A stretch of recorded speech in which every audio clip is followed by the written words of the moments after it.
সাউন্ডটা বাড়াতে বলেন। نحمده ونستعينه ونستغفره ونعوذ بالله من شرور أنفسنا ومن سيئات أعمالنا من يهده الله فلا مضل له ومن يضلله فلا هادي له ونشهد أن لا إله إلا الله وحده لا شريك له ونشهد أن محمدا عبده ورسوله الذي أرسله بالحق بشيرا ونذيرا وداعيا إلى الله بإذنه وسراجا منيرا فقد قال الله تعالى في كلامه المجيد والفرقان الحميد أعوذ بالله من الشيطان الرجيم بسم الله الرحمن الرحيم أفلا ينظرون إلى الإبل كيف خلقت وإلى السماء كيف رفعت وإلى الجبال كيف نصبت وإلى الأرض كيف سطحت إلى آخره إن الله وملائكته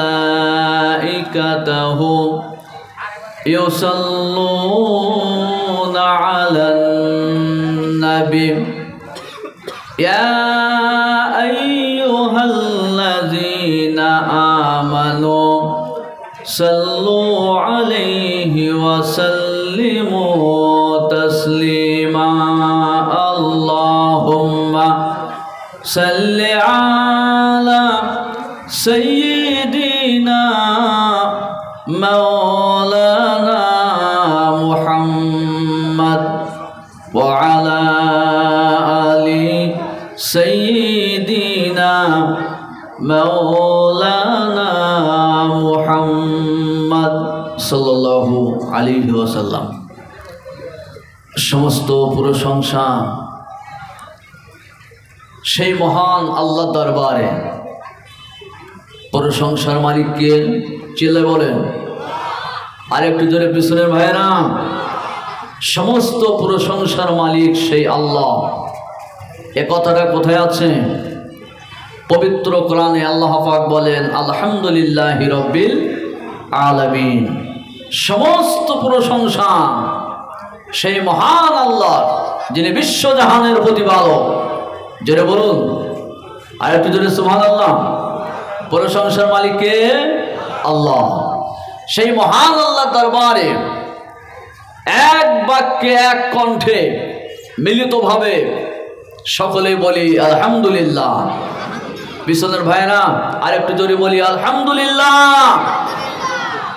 তার পরে সরকারে দো আলম, নবীকুলের শিরোমণি, মানবকুলের মুকুটমণি, যারাকে সৃষ্টি না করলে মহান আল্লাহ পাক কুল কায়নাতকে সৃষ্টি করতেন না, সেই বিশ্বনবীর উপরে ভক্তি ভরে শ্রদ্ধার সাথে আমরা সকলে বলি সাল্লাল্লাহু আলাইহি ওয়াসাল্লাম।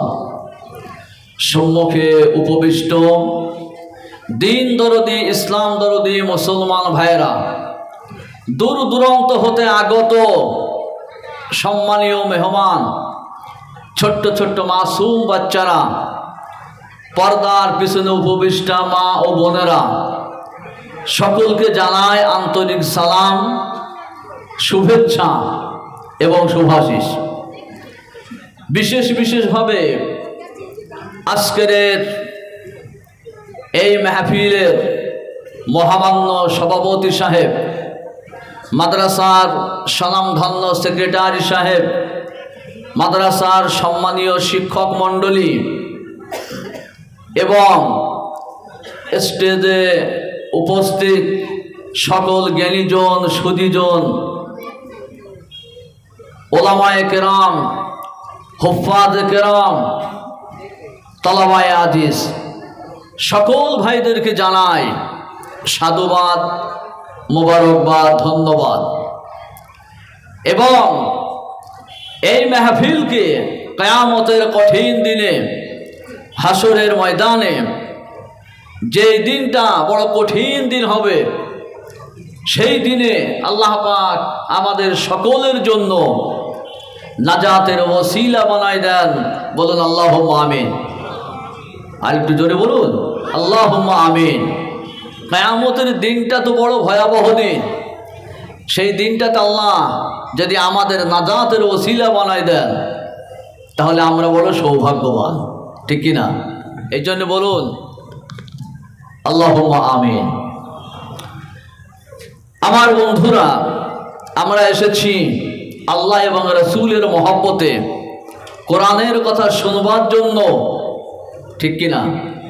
মাদ্রাসাকে ভালোবাসি, মাদ্রাসা প্রাঙ্গণে এসেছি আমরা দ্বীনের কথা শুনবার জন্য, যাতে আল্লাহ এবং আল্লাহ রাসূল খুশি হয়ে যান। মাদ্রাসা এবং মসজিদ এমন একটা জায়গা, যে জায়গাতে আল্লাহ এবং রাসূলের পরিচয় পাওয়া যায়। যারা বলবেন না সুবহানাল্লাহ।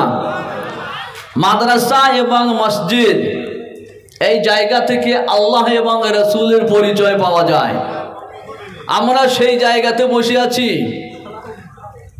কি না?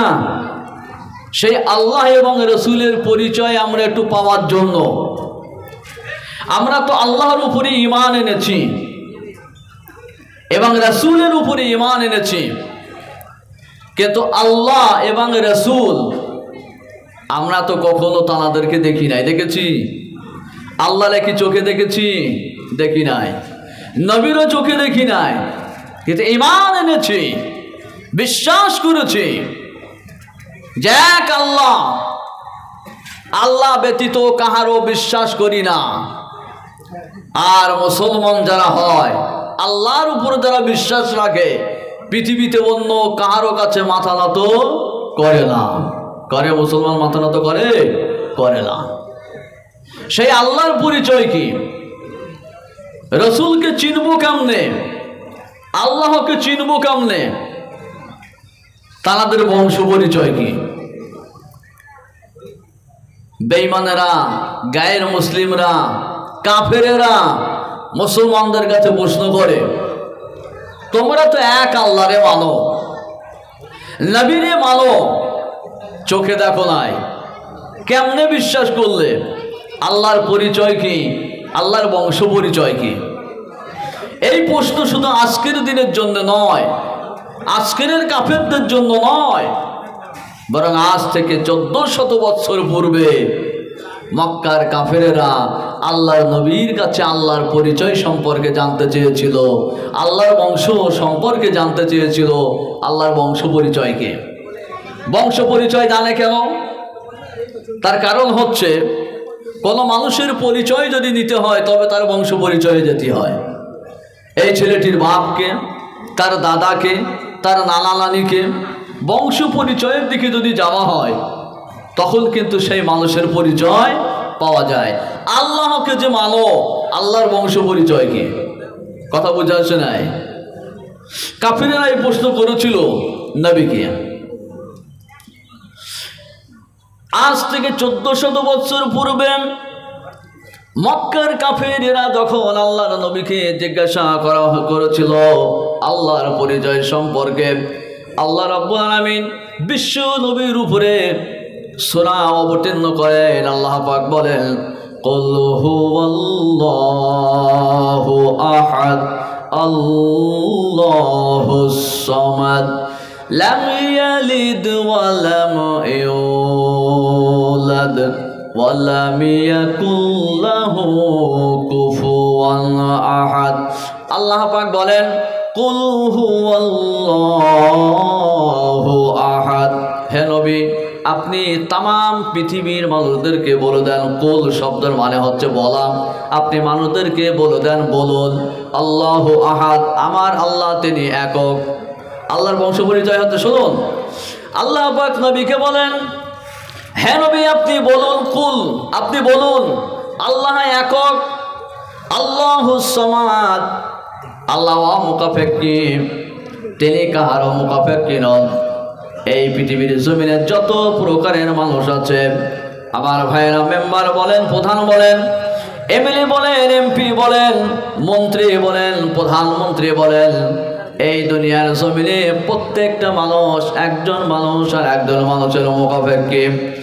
আমার আল্লাহ তিনি এমন একজন স্রষ্টা, আকাশ এবং জমিন তাম পৃথিবীর জমিনে আল্লাহ রাব্বুল আলামিন কারো মুখাপেক্ষী নন। জোরে বলুন, আর একটু জোরে বলুন সুবহানাল্লাহ। আল্লাহ কারো মুখাপেক্ষী। আমি আপনি যদি ভোট না দিই, মেম্বার বানবে না, প্রধান বানবে না, এমএলএ এমপি মন্ত্রী কিছুই হইবে না। কিন্তু তাম পৃথিবীর মানুষেরা যদি একত্রিত হয়ে বলে আমরা আল্লাহরে ভোট দেব না, আল্লাহরে মানব না, আমার আল্লাহ রব্বুল আলামিনের কোনো অসুবিধা হবে না। হবে? আল্লাহরে কোনো অসুবিধা হবে না। বরং যদি তোমরা আল্লাহকে মানো তোমরা জান্নাত পাইবে, আর আল্লাহরে যদি না মানো তোমরা জাহান্নামী হয়ে যাবে। আল্লাহর কোনো অসুবিধা নাই। যদি আল্লাহরে মানো জান্নাত পাইবা, আল্লাহরে মানব না তো জাহান্নাম পাইবা।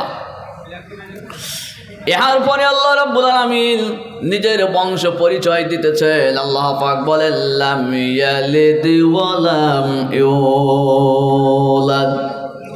হে নবী, পৃথিবীর মানুষদেরকে আপনি বলে দেন আমার আল্লাহ তিনি এমন একজন স্রষ্টা যিনি কাউকে জন্ম দেন না, এবং আল্লাহ রাব্বুল আলামিন তিনিও কাউকে জন্ম দেন না। আল্লাহ একক, তাকে কেউ জন্ম দেননি, এবং আল্লাহর পক্ষ থেকে আল্লাহ কাউকেও জন্ম দেন নাই। যেটা বলুন সুবহানাল্লাহ। এটা আল্লাহর বংশ পরিচয়। আল্লাহকে কেউ জন্ম দেননি, আর আল্লাহ কাউকে জন্ম দেন নাই। আল্লাহ রাব্বুল আলামিন বলেন ওয়াল্লাম ইয়াকুল লাহু কুফুয়ান আহাদ। হে নবী, পৃথিবীর মানুষদেরকে আপনি বলে দেন ওয়ালাম ইয়াকুল লাহু কুফুয়ান আহাদ। আকাশ এবং জমিন তাম পৃথিবীর জমিনে আল্লাহ রাব্বুল আলামিনের সমতুল্য কেউ হয় নাই। আল্লাহর সমতুল্য, তার সামঞ্জস্য কেউ নাই। যদি আল্লাহর মতো ক্ষমতাবান আর কেউ হইতো, আকাশ এবং জমিন সব বরবাদ হয়ে যেত, ধ্বংস হয়ে যেত। লাউ কানা ফীহিমা আলিহাতুন ইল্লাল্লাহু লা ফাসাদাতা। আকাশ এবং জমিনে যদি আল্লাহর সমকক্ষ যদি কেউ হতো, দ্বিতীয় যদি কোনো খোদা হতো, তাম পৃথিবীর জমিনটা বরবাদ হয়ে যেত, ধ্বংস হয়ে যেত। কিন্তু আল্লাহর মতো তার কেউ হয় নাই। তিনি একক, তিনি কাউকে জন্ম দেননি, এবং আল্লাহকে কেউ জন্ম দেন নাই। আল্লাহর বংশ পরিচয় হচ্ছে এটাই, আল্লাহ একক। তাহলে আল্লাহকে চিনব কেমনে? চেনার মাধ্যম কি? কোরআনে কারীমের মধ্যে আল্লাহ রাব্বুল আলামিন বলেন আল্লাহুল্লাযী খালাকাকুম সুম্মা রাযাকাকুম সুম্মা ইউমীতুকুম সুম্মা ইউহয়ীকুম। আল্লাহ তিনি যিনি তোমাদেরকে সৃষ্টি করেছেন, তোমাদেরকে রুজি দান করেছেন, আবার তোমাদের মৃত্যু দেবেন, আবার তোমাদেরকে একদিন জীবিত করবেন। সকলের সৃষ্টিকর্তাকে চিল্লায় বলেন। সকলকে রুজি দান করেন কে? হায়াতের মালিককে, সম্মান দেওয়ার মালিককে, সম্মান ছিনায় নেওয়ার মালিককে। ফাআলুল লিমা ইউরিদ, যা ইচ্ছা তাই করেন, কারো কাছে কৈফিয়ত দেওয়ার প্রয়োজন আল্লাহর লাগে না। যাকে যখন ইচ্ছা মৃত্যু দেন, যাকে ইচ্ছা আবার আল্লাহ পাক তাই করেন। ফকিরকে আমির বানান, আমিরকে ফকির বানান। আল্লাহকে কৈফিয়ত, আল্লাহর কাছে কৈফিয়ত নেবে এমন কেউ হয় নাই। একটু পানি দেখি। আল্লাহকে যদি চিনতে হয়, সেই স্রষ্টাকে যদি জানতে হয়, তারা সৃষ্টির দিকে লক্ষ্য করো, নিশ্চয়ই আল্লাহকে খুঁজে পাইবা। কোরআনে কারীমের মধ্যে এক একটা কথা আল্লাহ রাব্বুল আলামিন খুলে খুলে বর্ণনা করেছেন। আল্লাহ রাব্বুল আলামিন বলেন, ওয়া হুয়াল্লাযী মারাজাল বাহরাইনি হাযা আযবুল ফুরাতুন ওয়া হাযা মিলহুন উজাজ। আল্লাহ তিনি যিনি দুইটা দরিয়াকে সৃষ্টি করেছেন, একটা দরিয়ার পানি মিষ্ট আর একটা দরিয়ার পানি তিক্ত। মিষ্ট এবং তিক্ত পানি, এই দুইটা পানি একই সঙ্গে বয়ে যাচ্ছে। মিষ্ট পানির ক্ষমতা নাই তিক্ত পানির মধ্যে প্রবেশ করবে, আর তিক্ত পানির ক্ষমতা নাই মিষ্ট পানির মধ্যে প্রবেশ করবে।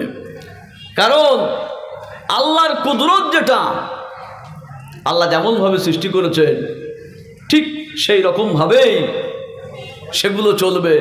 কোনো সৃষ্টির মধ্যে কখনো পার্থক্য হবে না।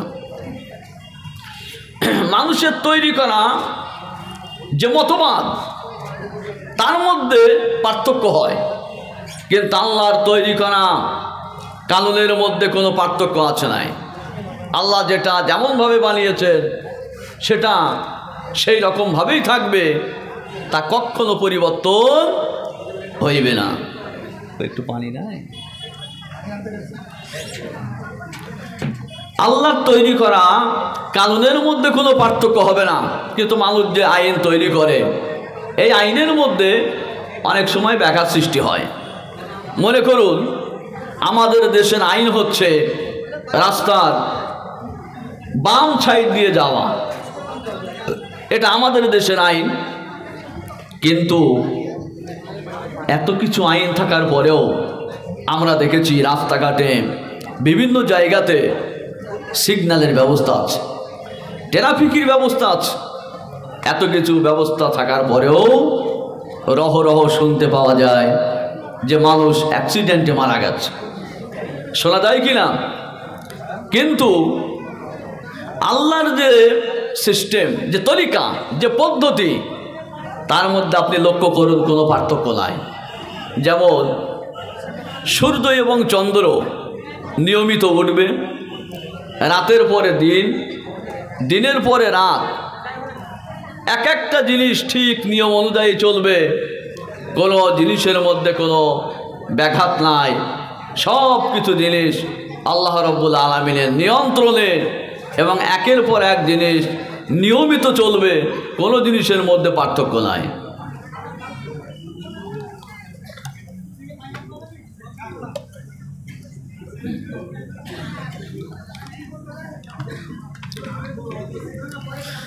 আল্লাহ রাব্বুল আলামিন বলেন, আওয়ালাম ইয়ারাউ ইলাত তায়রি ফাওকাহুম সাফফাতিন ওয়া ইয়াকবিদ মা ইউমসিকুহুন্না ইল্লার রহমান। আল্লাহ রাব্বুল আলামিন বলেন, বান্দাগণ, আমার সৃষ্টি পাখিগুলোর দিকে লক্ষ্য করো। এই পাখিগুলো শূন্য আকাশে উড়ে উড়ে বেড়ায়, এই পাখিগুলোর দিকে তোমরা লক্ষ্য করো। এই পাখিগুলো কখনো ডানাগুলো বিছিয়ে দেয়, আবার কখনো তারা তাদের ডানাগুলো মেলে দেয়, আবার কখনো গুটিয়ে নেয়।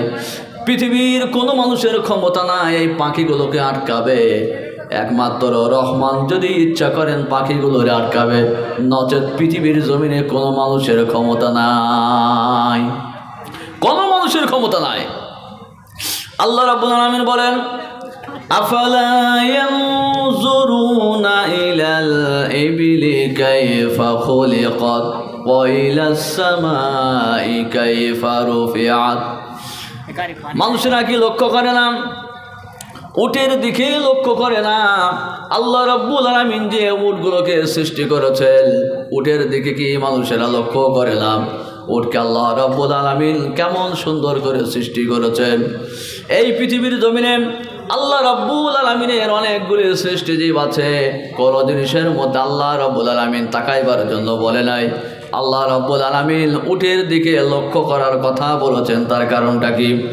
আমার ভাইয়েরা, আজ থেকে 1400 বছর পূর্বে মক্কার মানুষেরা এক দেশ থেকে আর এক দেশে যাইবে, তাদের জন্য যাতায়াতের কোনো ব্যবস্থা ছিল না। কিন্তু আজকের যুগে মানুষেরা এক দেশ থেকে আর এক দেশে যাইবে, মানুষের জন্য যাতায়াতের কত সুন্দর ব্যবস্থা আছে। আমরা যদি মনে করি যে আমরা আরবে যাইব, আমেরিকায় যাইব, পৃথিবীর যে প্রান্তে যাইব, আমাদের জন্য যাতায়াতের সুন্দর ব্যবস্থা আছে। কিন্তু আজ থেকে 1400 বছর পূর্বে মক্কার মানুষের জন্য এক দেশ থেকে আর এক দেশে যাইবার কোনো ব্যবস্থা ছিল না। ছিল না। মক্কার মানুষেরা এক দেশ থেকে আর এক দেশে যাইতে পারবে, পৃথিবীর মানুষেরা এক দেশ থেকে আর এক দেশে যাইতে পারবে। এই জন্য আল্লাহ রাব্বুল আলামিন মক্কা মানুষদের জন্য, তাম পৃথিবীর মানুষদের জন্য সহজ করবার জন্য আল্লাহ রাব্বুল আলামিন মরুভূমির জাহাজ হিসাবে উটকে বানিয়েছেন। মানুষ যাতে মরুভূমি এলাকাতে উটের পিঠে বসে এক দেশ থেকে আর এক দেশে সফর করতে পারে, এই সুবিধার জন্য আল্লাহ মরুভূমির জাহাজ হিসাবে উটকে বানিয়েছেন। মানুষ কেমন করে চলবে? উপরে সূর্যের আলো, নিচে উত্তপ্ত বালু, মানুষ কেমনে যাইবে? মানুষের জন্য যাওয়া বড় কঠিন। মানুষের সুবিধার জন্য আল্লাহ রাব্বুল আলামিন মরুভূমির জাহাজ হিসাবে উটকে বানিয়েছেন। শুধু তাই না, এই উটের দিকে লক্ষ্য করেন, আল্লাহ রাব্বুল আলামিন উটের মধ্যে কত বৈশিষ্ট্য দান করেছেন। মানুষের অভ্যাস, মানুষ যখন কোনো জায়গায় বসে, তখন সেই মানুষ কোনো নরম জায়গায় বসতে চায়। আমার ভাইরা, উটের পিঠটা যদি আল্লাহ রাব্বুল আলামিন খুব শক্ত করে বানাই দিতেন, মানুষের জন্য বসা বড় কঠিন হয়ে যেত। আল্লাহ রাব্বুল আলামিন এত সুন্দর করে বানাই দিয়েছেন, মানুষেরা যাতে উটের পিঠে বসতে পারবে, আরামের সঙ্গে বসতে পারবে। এই জন্য আল্লাহ রাব্বুল আলামিন উটের পিঠের মাঝখানটা একটু নরম করে বানিয়েছেন। উটের পিঠের মাঝখানটা নরম, যাতে মানুষেরা বসতে পারে, আরামের সঙ্গে বসে মানুষ যাইতে পারবে, এই ব্যবস্থা আল্লাহ করেছেন। আবার মানুষের অভ্যাস, মানুষ যখন কোনো জায়গায় বসে পিছনে টেক লাগিয়ে বসতে চায়, হেলান দিয়ে বসতে চায়। কেন? মানুষেরা হেলান দিতে পছন্দ করে। আল্লাহ রাব্বুল আলামিন উট কেমন সুন্দর করে বানিয়েছেন, উটের পিঠে মানুষেরা বসবে, পিছনে টেক লাগাইতে পারবে, হেলান দিয়ে বসতে পারবে। এই ব্যবস্থা আল্লাহ রাব্বুল আলামিন করেছেন যাতে মানুষেরা আরামের সঙ্গে বসে সফর করতে পারে।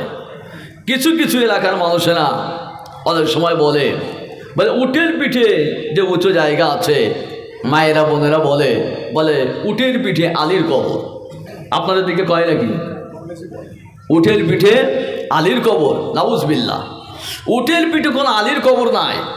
আল্লাহ পাক উটের পিঠটাকে উঁচু করে বানাইছেন এই জন্য যাতে মানুষেরা উটের পিঠে বসে পিছনে একটু টেকও লাগাইতে পারে, আরামের সঙ্গে যাইতে পারে, এই জন্য আল্লাহ বানিয়েছেন।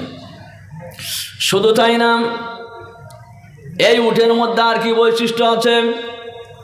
মানুষেরা মরুভূমি এলাকা এক দেশ থেকে আর এক দেশে যখন মানুষেরা যাইবে, আমার ভাইয়েরা, আমাদের দেশের সর্ব জায়গাতে তো পানি পাওয়া যায়, মরুভূমি এলাকায় সর্ব জায়গাতে পানি পাওয়া যায় না। আল্লাহ রাব্বুল আলামিন উটের মধ্যে এমন বৈশিষ্ট্য দান করেছেন, উট যদি একবার মন ভরে পানি পান করে নেয়, সপ্তাহ কি সপ্তাহ চলে গেলেও উটের আর পানির প্রয়োজন লাগে না। উটের পানি প্রয়োজন হয় না, কারণ আল্লাহ তার মধ্যে সেই শক্তি দিয়েছেন। একবার মন ভরে যদি পানি পান করে নেয়, সপ্তাহ কি সপ্তাহ চলে গেলে উটের আর পানি প্রয়োজনই হয় না। এই বৈশিষ্ট্য আল্লাহ উটের মধ্যে দান করেছেন। আরও একটা কথা, উট সম্পর্কে বলে গেলাম। মনে রাখবেন, মরুভূমি এলাকাতে যদি মানুষেরা তখন উটের পিঠে বসে যাইল, পিছন থেকে যদি তুফান শুরু হয়ে যায়, সাইক্লোন শুরু হয়ে যায়, মানুষ তো বুদ্ধিমান প্রাণী, হয়তো কোনো গুহায় গিয়ে আশ্রয় নিল, তার নিজের দেহটাকে গুহার মধ্যে গিয়ে আশ্রয় নিল। কিন্তু উট সে কেমন করে তার জীবনকে বাঁচাইবে যদি হঠাৎ তুফান শুরু হয়? আল্লাহ উটের মধ্যে এমন বৈশিষ্ট্য দান করেছেন, উট যদি সে তার মুখটা বালুর মধ্যে ঘুষিয়ে দেয় আর পিছন থেকে যদি সাইক্লোন ঝড় শুরু হয়ে যায়, উটের কিছুই মনে হবে না। জোরে বলবেন না? আর একটু জোরে বলুন সুবহানাল্লাহ। পৃথিবীতে এমন কোনো প্রাণী নাই যে প্রাণী তার খাদ্য থলির মধ্যে খাদ্য সঞ্চয় করে রেখে দিতে পারে। একমাত্র উট এমন একটা প্রাণী যে তার খাদ্য থলির মধ্যে খাদ্য সঞ্চয় করে রেখে দিতে পারে। এই জন্য আল্লাহ রাব্বুল আলামিন তিনি নিজের নিদর্শন নিজেকে চেনবার জন্য আল্লাহ পাক বলেন, পৃথিবীর মানুষরা কি লক্ষ্য করে না আমার সৃষ্টি উটের দিকে? তাহলে তারা নিশ্চয়ই আমাকে বুঝতে পারবে।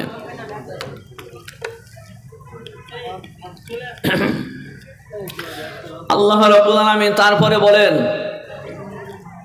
ওয়াইলাস সামাই কাইফা রুফিআত, পৃথিবীর মানুষরা কি লক্ষ্য করেন আসমানের দিকে? আল্লাহ রাব্বুল আলামিন আসমানকে বানিয়েছেন।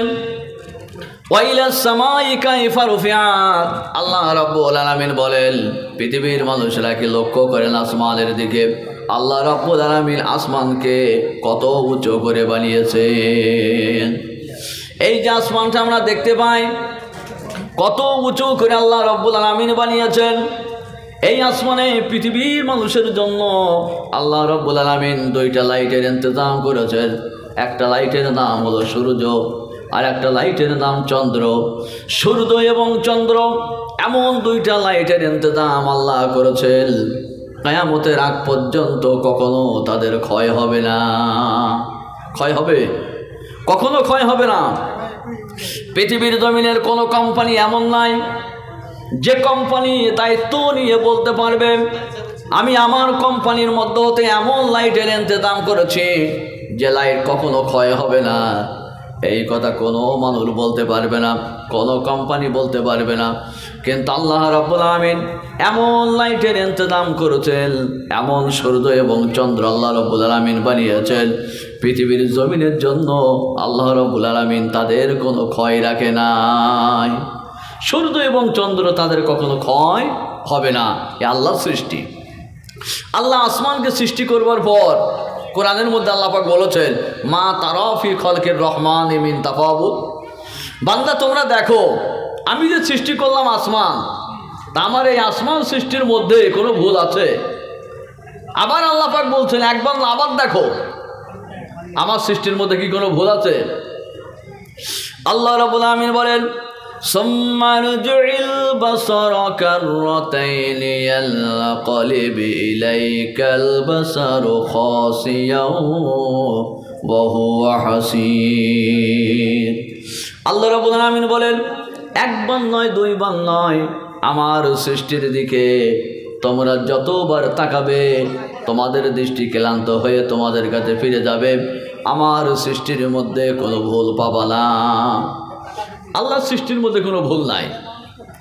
একজন দরবেশ মাঠ দিয়ে যাইতেছে, যাইতে যাইতে তরমুজ গাছ দেখলো।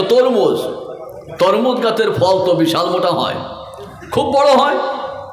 লোকটি দেখে বলে, এই যে ছোট ছোট তরমুজ গাছ, এত মোটা মোটা ফল আল্লাহ দিয়েছ, ওগো আল্লাহ তোমার সৃষ্টির মধ্যে আমার কোনো সন্দেহ নাই, কিন্তু এই ছোট ছোট গাছগুলোতে এত বড় বড় তরমুজ। তারপর কিছুটা দূরে গিয়ে দেখে বিশাল একটা বট গাছ। ওই বট গাছের ছোট ছোট বটের ফল দেখে আল্লাহরে কয়, আল্লাহ এই এত বড় বড় গাছ, বট গাছ, তার ছোট্ট ছোট্ট ফল, আর এই ছোট ছোট তরমুজ গাছগুলো কত বড় বড় ফল তুমি দিয়েছ। আল্লাহ তোমার সৃষ্টির মধ্যে আমার কোনো সন্দেহ নাই, কিন্তু আমার মন বলছে যদি তরমুজ গাছে ছোট ছোট ফল হতো আর বট গাছে যদি বড় বড় তরমুজের মতো ফল হতো, তাহলে গাছ হিসাবে মনে হয় ফলগুলো খুব সুন্দর লাগতো। দরবেশ বলে গাছের তলায় ক্লান্ত শরীর ছিল, ঘুমিয়ে পড়েছে। হঠাৎ একটা দমকা ঝড়ো হাওয়ায় গাছের উপর থেকে একটি ফল পড়ে দরবেশের নাকের ডগায় লেগে ছিটিয়ে চলে গেল। দরবেশের ঘুম ভেঙে গেল, আল্লাহর প্রশংসা শুরু করে দিল। আল্লাহ, বট গাছে যদি তরমুজের মতো বড় বড় ফল হইতো, তা আমার মতো কোনো দরবেশ এই গাছের তলায় ঘুমাইতে পারত না। আল্লাহ, আমার ভুল আমি বুঝতে পেরেছি। সঙ্গে সঙ্গে সেজদায় পড়ে গেল। আল্লাহর সৃষ্টির মধ্যে কোনো ভুল নাই। লা তাবদিলা লিখালকিল্লাহ, আল্লাহর সৃষ্টির মধ্যে কোনো পার্থক্য নাই, কোনো ভুল নাই। কিন্তু মানুষ বোঝে নাই, আল্লাহর সৃষ্টি নিয়ে মানুষ গবেষণা করে না।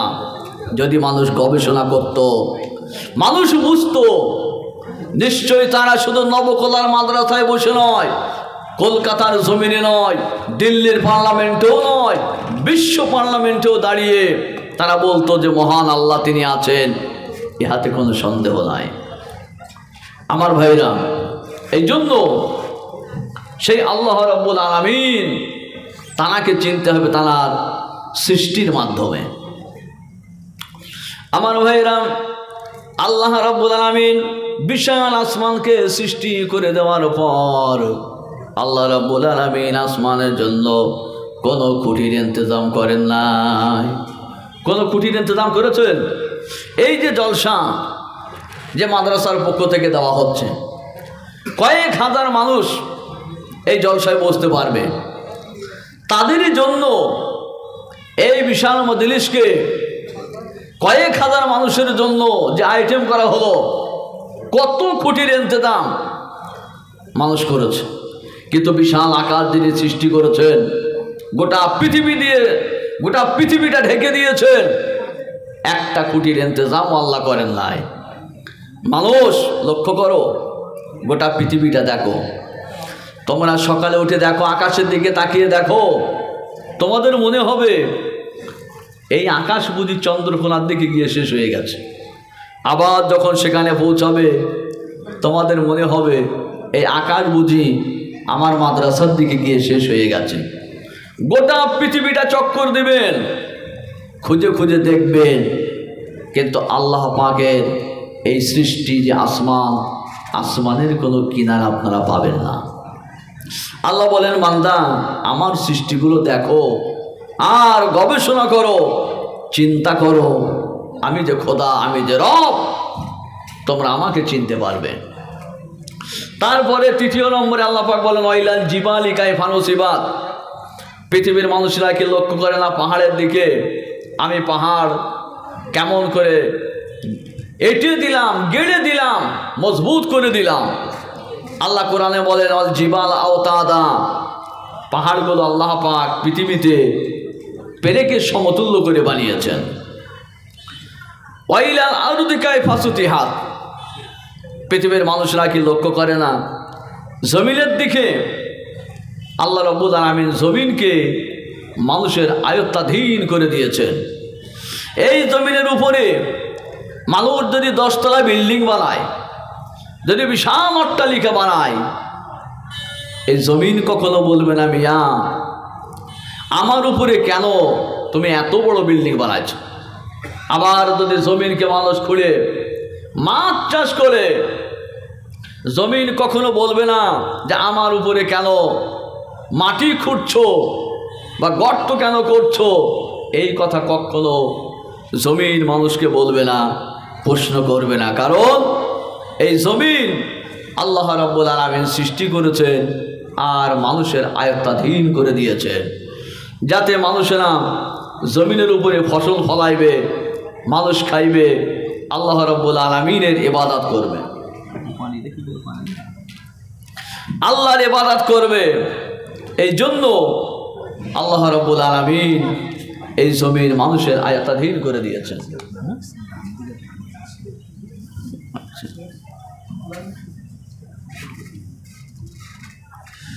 তো আল্লাহকে যদি চিনতে হয়, আল্লাহ সৃষ্টিজীবের দিকে লক্ষ্য করতে হবে।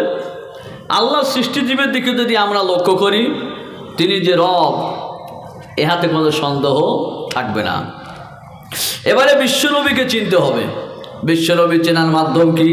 মনে রাখবেন, নবীকে যদি চিনতে হয়, নবীর 4টে গুণের দিকে লক্ষ্য করতে হবে। 1 নম্বর, নবীর জ্ঞানের দিকে লক্ষ্য করতে হবে। 2 নম্বরে নবীজির ব্যবহার। 3 নম্বরে নবীজির চরিত্র।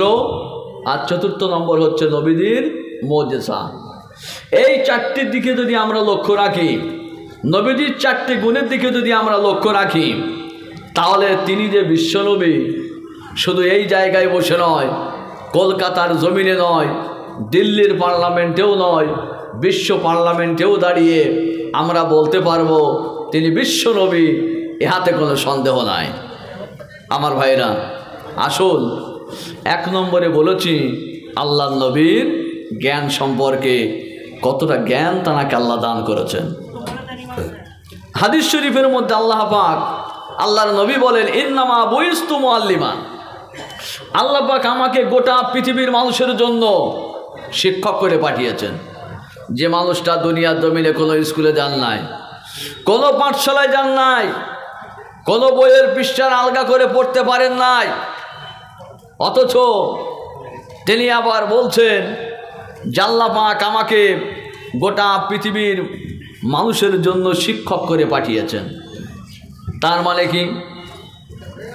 তার মানে হলো, আমি আপনি দুনিয়াতে যে শিক্ষা অর্জন করিতেছি, আমাদের কোনো মাস্টার দুনিয়াতে আছে, কিন্তু আল্লাহর নবী তিনি দুনিয়ার জমিনে কাহারও কাছ থেকে লেখাপড়া শেখেন নাই, বরং তিনি যে জ্ঞান অর্জন করেছেন, বিশ্বনবীর স্রষ্টা হচ্ছেন, বিশ্বনবীর শিক্ষক হচ্ছেন মহান আল্লাহ রাব্বুল আলামিন। তিনি নিজে আল্লাহ পাক জানার শিক্ষক।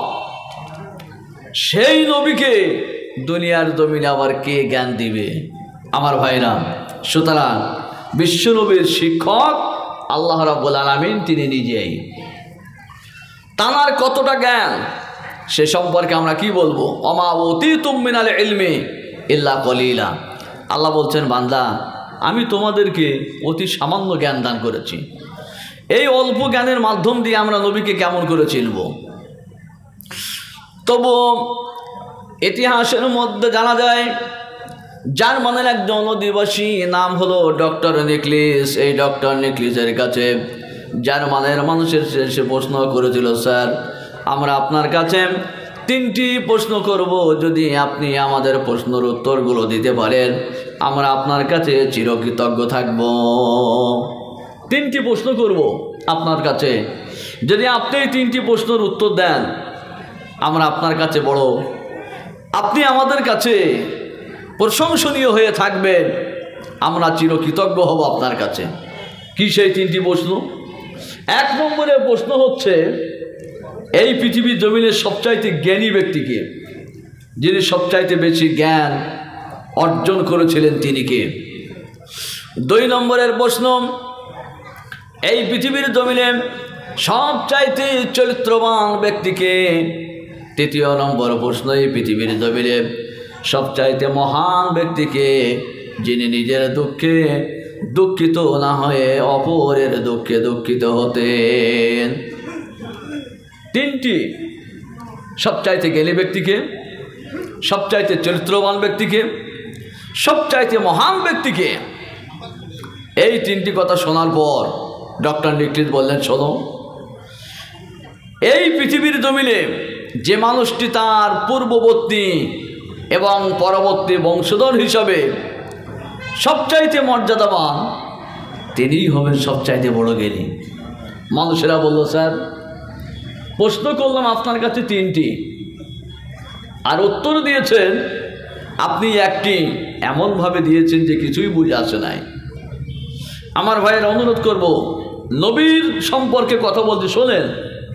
জলসা মানে সুরের নাম নয়, জলসা শুনতে হবে, বুঝতে হবে। আর কম বেশি আপনারা বুঝতেই পাচ্ছেন, আমি কয়েকদিন ঔষধ ব্যবহার করছি আমার গলার জন্যে, একটু অসুবিধা হচ্ছে। তো কথাগুলো বলবো, মূল্যবান শুনবেন। আমার মনে আছে আপনারা জানেন পশ্চিমবাংলার বক্তা সম্রাট হিসেবে যিনি সবথেকে খ্যাত ছিলেন, তিনি মারা গেলেন, যার নাম হচ্ছে গোলাম আহমদ মুর্তজা। আপনারা নামটা শুনে থাকবেন। বক্তা সম্রাট হিসাবে উনি খ্যাত ছিলেন।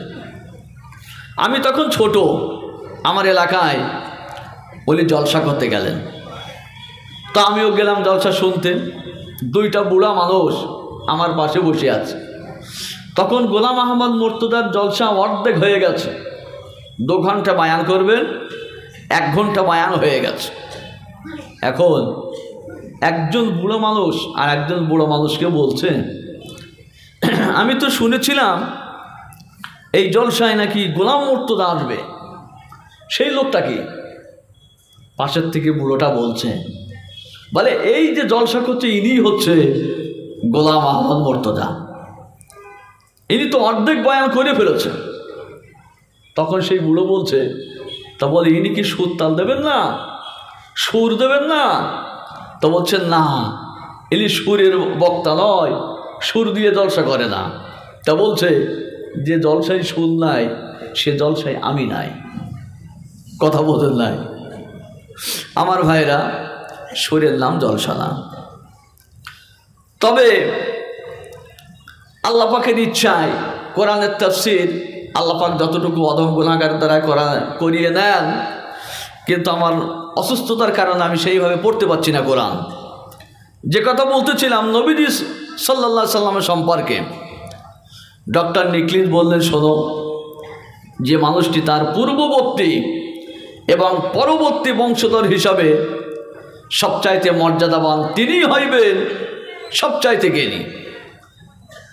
মানুষেরা বলল, স্যার প্রশ্ন করলাম আপনার কাছে 3টি, আর আপনি উত্তর দিয়েছেন 1টি। এমনভাবে উত্তর দিয়েছেন যে আমরা কেউ কিছু বুঝি নাই। যদি আপনি আর একটু খুলে বলতেন আমরা বড় খুশি হয়ে যেতাম। এবারে তিনি বললেন, শোনো, যে মানুষটি তার পূর্ববর্তী বংশধর, তার মানে তার বাপ দাদা, নানা নানি, দাদা দাদি, তার পরবর্তী বংশধর, তার ছেলে মেয়ে, নাতি নাতকুড়ি, সকলের দিক দিয়ে মর্যাদাবান হবেন, তিনিই হইবেন সবচাইতে বড় জ্ঞানী। মানুষেরা বলল, স্যার যদি একটু নামটা বলতেন আমরা বড় খুশি হয়ে যেতাম। এবার তিনি বললেন, শোনো, যে মানুষটি তার পূর্ববর্তী এবং পরবর্তী বংশধর হিসাবে মর্যাদাবান, তিনি হলেন মক্কার বাতি, মদিনার জ্যোতি, আব্দুল্লাহর পুত্র, মামিনার কলিজার টুকরা মুহাম্মদুর রাসূলুল্লাহ। যেটা বলবেন সুবহানাল্লাহ, আর একটু দিলে, তিনি হচ্ছেন সবচাইতে বড় জ্ঞানী। মানুষেরা বলল, স্যার আপনার বুদ্ধি ব্রেন খারাপ হয়ে গেছে, আপনার মাথা নষ্ট হয়ে গেছে। আপনি এমন একজন মানুষকে সবচাইতে জ্ঞানী বলেন, এই মানুষটা তো পৃথিবীর জমিনে কখনো কাহারও কাছ থেকে লেখাপড়া শেখেনি, কোনো বইয়ের পৃষ্ঠা আলগা করে পড়তে পারে না, কোনো পাঠশালায় যান নাই, অথচ আপনি এই মানুষটাকে পৃথিবীর জমিনের সবচাইতে জ্ঞানী বলেন। আপনার ব্রেন কি ঠিক আছে? তিনি বললেন, আমি তো আমার জ্ঞান অনুযায়ী কথাটা বললাম, তা তোমাদেরও তো জ্ঞান আছে, বিবেক আছে, বুদ্ধি আছে, তোমরা বলো এই পৃথিবীর জমিনের সবচাইতে জ্ঞানী ব্যক্তি কে? এবারে মানুষেরা বলল, স্যার আমাদের কাছে এই পৃথিবীর জমিনের সবচাইতে জ্ঞানী ব্যক্তি 20 শতাব্দীর বড় বৈজ্ঞানিক স্যার আইজাক নিউটন, সেই হচ্ছে সবচাইতে বড় জ্ঞানী। কেন না, তিনি এমন বিজ্ঞানের থিওরি পেশ করে গেছেন, এমন সূত্র রেখে গেছেন, আমাদের যুগের ছেলেরা, বর্তমান যুগের ছেলেরা তার থিওরিকে সামনে রেখে বিজ্ঞানের অনেক কিছু শিখতে পারে। এই জন্য আমাদের কাছে এই পৃথিবীর জমিনের সবচাইতে বড় জ্ঞানী যিনি 20 শতাব্দীর বড় বৈজ্ঞানিক স্যার আইজাক নিউটন, তিনি হচ্ছেন সবচাইতে বড় জ্ঞানী। এবারে ডক্টর নিকলিস বললেন, দেখো তোমরা স্যার আইজাক নিউটনকে পৃথিবীর জমিনের সবচাইতে বড় জ্ঞানী বলো, এই স্যার আইজাক নিউটন সমুদ্রের কিনারায় দাঁড়িয়ে, মরুভূমির শেষ প্রান্তে দাঁড়িয়ে তিনি বলেছিলেন, আমি যা কিছু জ্ঞান অর্জন করেছি মরুভূমির দুই একটা বালুকণা ছাড়া অন্য কিছু নহে। অতল সমুদ্রের গভীরের জ্ঞান সম্পর্কে অর্জন করা আমি স্যার আইজাক নিউটন আমার পক্ষে মোটেই সম্ভব হয় নাই। মানুষেরা বলল, পৃথিবীর মানুষেরা তো আপনাকে বড় বৈজ্ঞানিক বলে মনে করে, আপনাকে বড় জ্ঞানী বলে মনে করে, আর আপনি বলছেন মরুভূমির দুই একটা বালুকণা ছাড়া আমি কিছুই শিখলাম না। তাহলে অতল সমুদ্রের গভীরতার জ্ঞান যিনি অর্জন করেছিলেন তিনি কে? এবারে তিনি বলেছিলেন, শোনো, অতল সমুদ্রের গভীরতার জ্ঞান যিনি অর্জন করেছিলেন তিনি হলেন মক্কার বাতি, মদিনার জ্যোতি, আব্দুল্লাহর পুত্র, মা আমিনার কলিজার টুকরা মোহাম্মদ রসুল্লাহ, জোরে বলুন না সাল্লাল্লাহু আলাইহি ওয়াসাল্লাম। আমার ভাইরা, তাহলে জ্ঞানের দিক দিয়ে যদি দেখা যায় তিনি যে বিশ্বনবী, ইহাতে কোনো সন্দেহ নাই। আমি চারটি কথা বলেছিলাম। এক নম্বর বলেছিলাম জ্ঞান, এবারে দ্বিতীয় নম্বর তানার ব্যবহার। আল্লাহ পাক তানার ব্যবহার এত সুন্দর দিয়েছেন, তানার ব্যবহার দেখে মানুষরা ঈমান আনতে বাধ্য হয়েছে, ইসলাম কবুল করে নিয়েছে। আল্লাহ নবীর কি সুন্দর ব্যবহার। নবীজি সাহাবাদেরকে নিয়ে বসে আছেন, এমন সময় একজন সাহাবী আল্লাহ নবীর সামনে দাঁড়িয়ে বলে, ইয়া রাসূলুল্লাহ, হুজুর সকাল থেকে আমি আমার ছেলেটাকে খুঁজে খুঁজে পাই নাই। নবীজির কাছে কথাগুলো শুনছেন, এমন সময় একজন ব্যক্তি দাঁড়িয়ে, আরেকজন সাহাবী দাঁড়িয়ে বলেন, হুজুর আমি অমুক সাহাবীর ছেলেকে দেখে এসেছি মদিনার খেজুর বাগানে অন্যান্য বালকদের সঙ্গে খেলাধুলা করছে। সাহাবী যখন জানতে পেরেছেন যে আমার ছেলে মদিনার খেজুর বাগানে খেলাধুলা করে, সাহাবী তো ছুট মারবে। নবীজি বললেন, সাহাবী দাঁড়াও, দাঁড়িয়ে যাও, ছুটো না। কেন? তার কারণ তুমি যে মদিনার খেজুর বাগানে যাচ্ছ, মদিনার ওই খেজুর বাগানে যে সমস্ত বালকেরা খেলাধুলা করে, যে এতিম ছেলেপিলে খেলাধুলা করে, যখন তুমি তাদের কাছে গিয়ে তোমার সন্তানকে দূর থেকে বাপ বাপ করে ডাক দিবে, ওই এতিম ছেলেগুলো তাদের মনে কষ্ট লাগবে। তারা বলবে যে আমার বাপ যদি দুনিয়াতে বেঁচে থাকতো, নিশ্চয়ই আমার বাপ দূর থেকে আমাকে এমনইভাবে বাপ বাপ করে চিল্লে চিল্লে আমাকে ডাক দিত, কিন্তু আমার বাপ দুনিয়াতে নাই, এই জন্য ডাকার মতন আমার কেউই নাই। তাদের মনে আঘাত লাগবে, কষ্ট লাগবে। এই জন্য তুমি দূর থেকে তাকে যেন বাপ বাপ করে ডেকো না, বরং কাছাকাছি গিয়ে তার হাতটা ধরে ডেকে নিয়ে চলে আসবে, যাতে এতিম বাচ্চাগুলোর মনে কোনো কষ্ট না হয়। শুধু তাই না, নবীজির ব্যবহার সম্পর্কে, ব্যবহারটা যেন ভালো হয়। মানুষকে যদি কটু কথা বলেন, ব্যবহার খারাপ করেন, মানুষ কিন্তু কখনো ভুলতে পারে না। তলোয়ার দিয়ে যদি কোনো মানুষ কাউকে আঘাত করে, সেই আঘাত একদিন পুরো হয়, কিন্তু কথা দিয়ে কেউ যদি কাউকে আঘাত দেয়, তা কখনো পুরো হয় না। এই মাদ্রাসা, এখানকার শিক্ষকরা পড়ান, হেদায়েতুন্নাহ একটি কিতাব আছে, ওই আরবি কিতাবের মধ্যে লেখা আছে, যারা হাতুস সিনানি লাহালতিয়ামো ওলা ইয়ালতামুমা যারা হাল লিসানো। তলোয়ার দিয়ে কেউ যদি কাউকে আঘাত করে, সেই আঘাত একদিন পুরো হয়, কিন্তু জবান দিয়ে, কথা দিয়ে কেউ যদি কাউকে আঘাত করে, সেই আঘাত কখনো পুরো হয় না।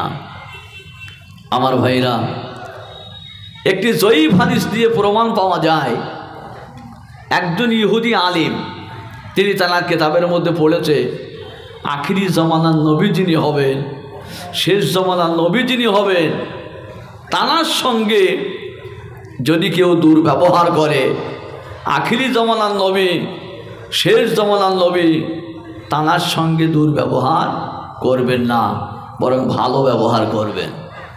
ইহুদি আল্লাহর নবীকে পরীক্ষা করবে যে আখিরি জামানার নবী কিনা, আল্লাহর নবীকে পরীক্ষা করবে।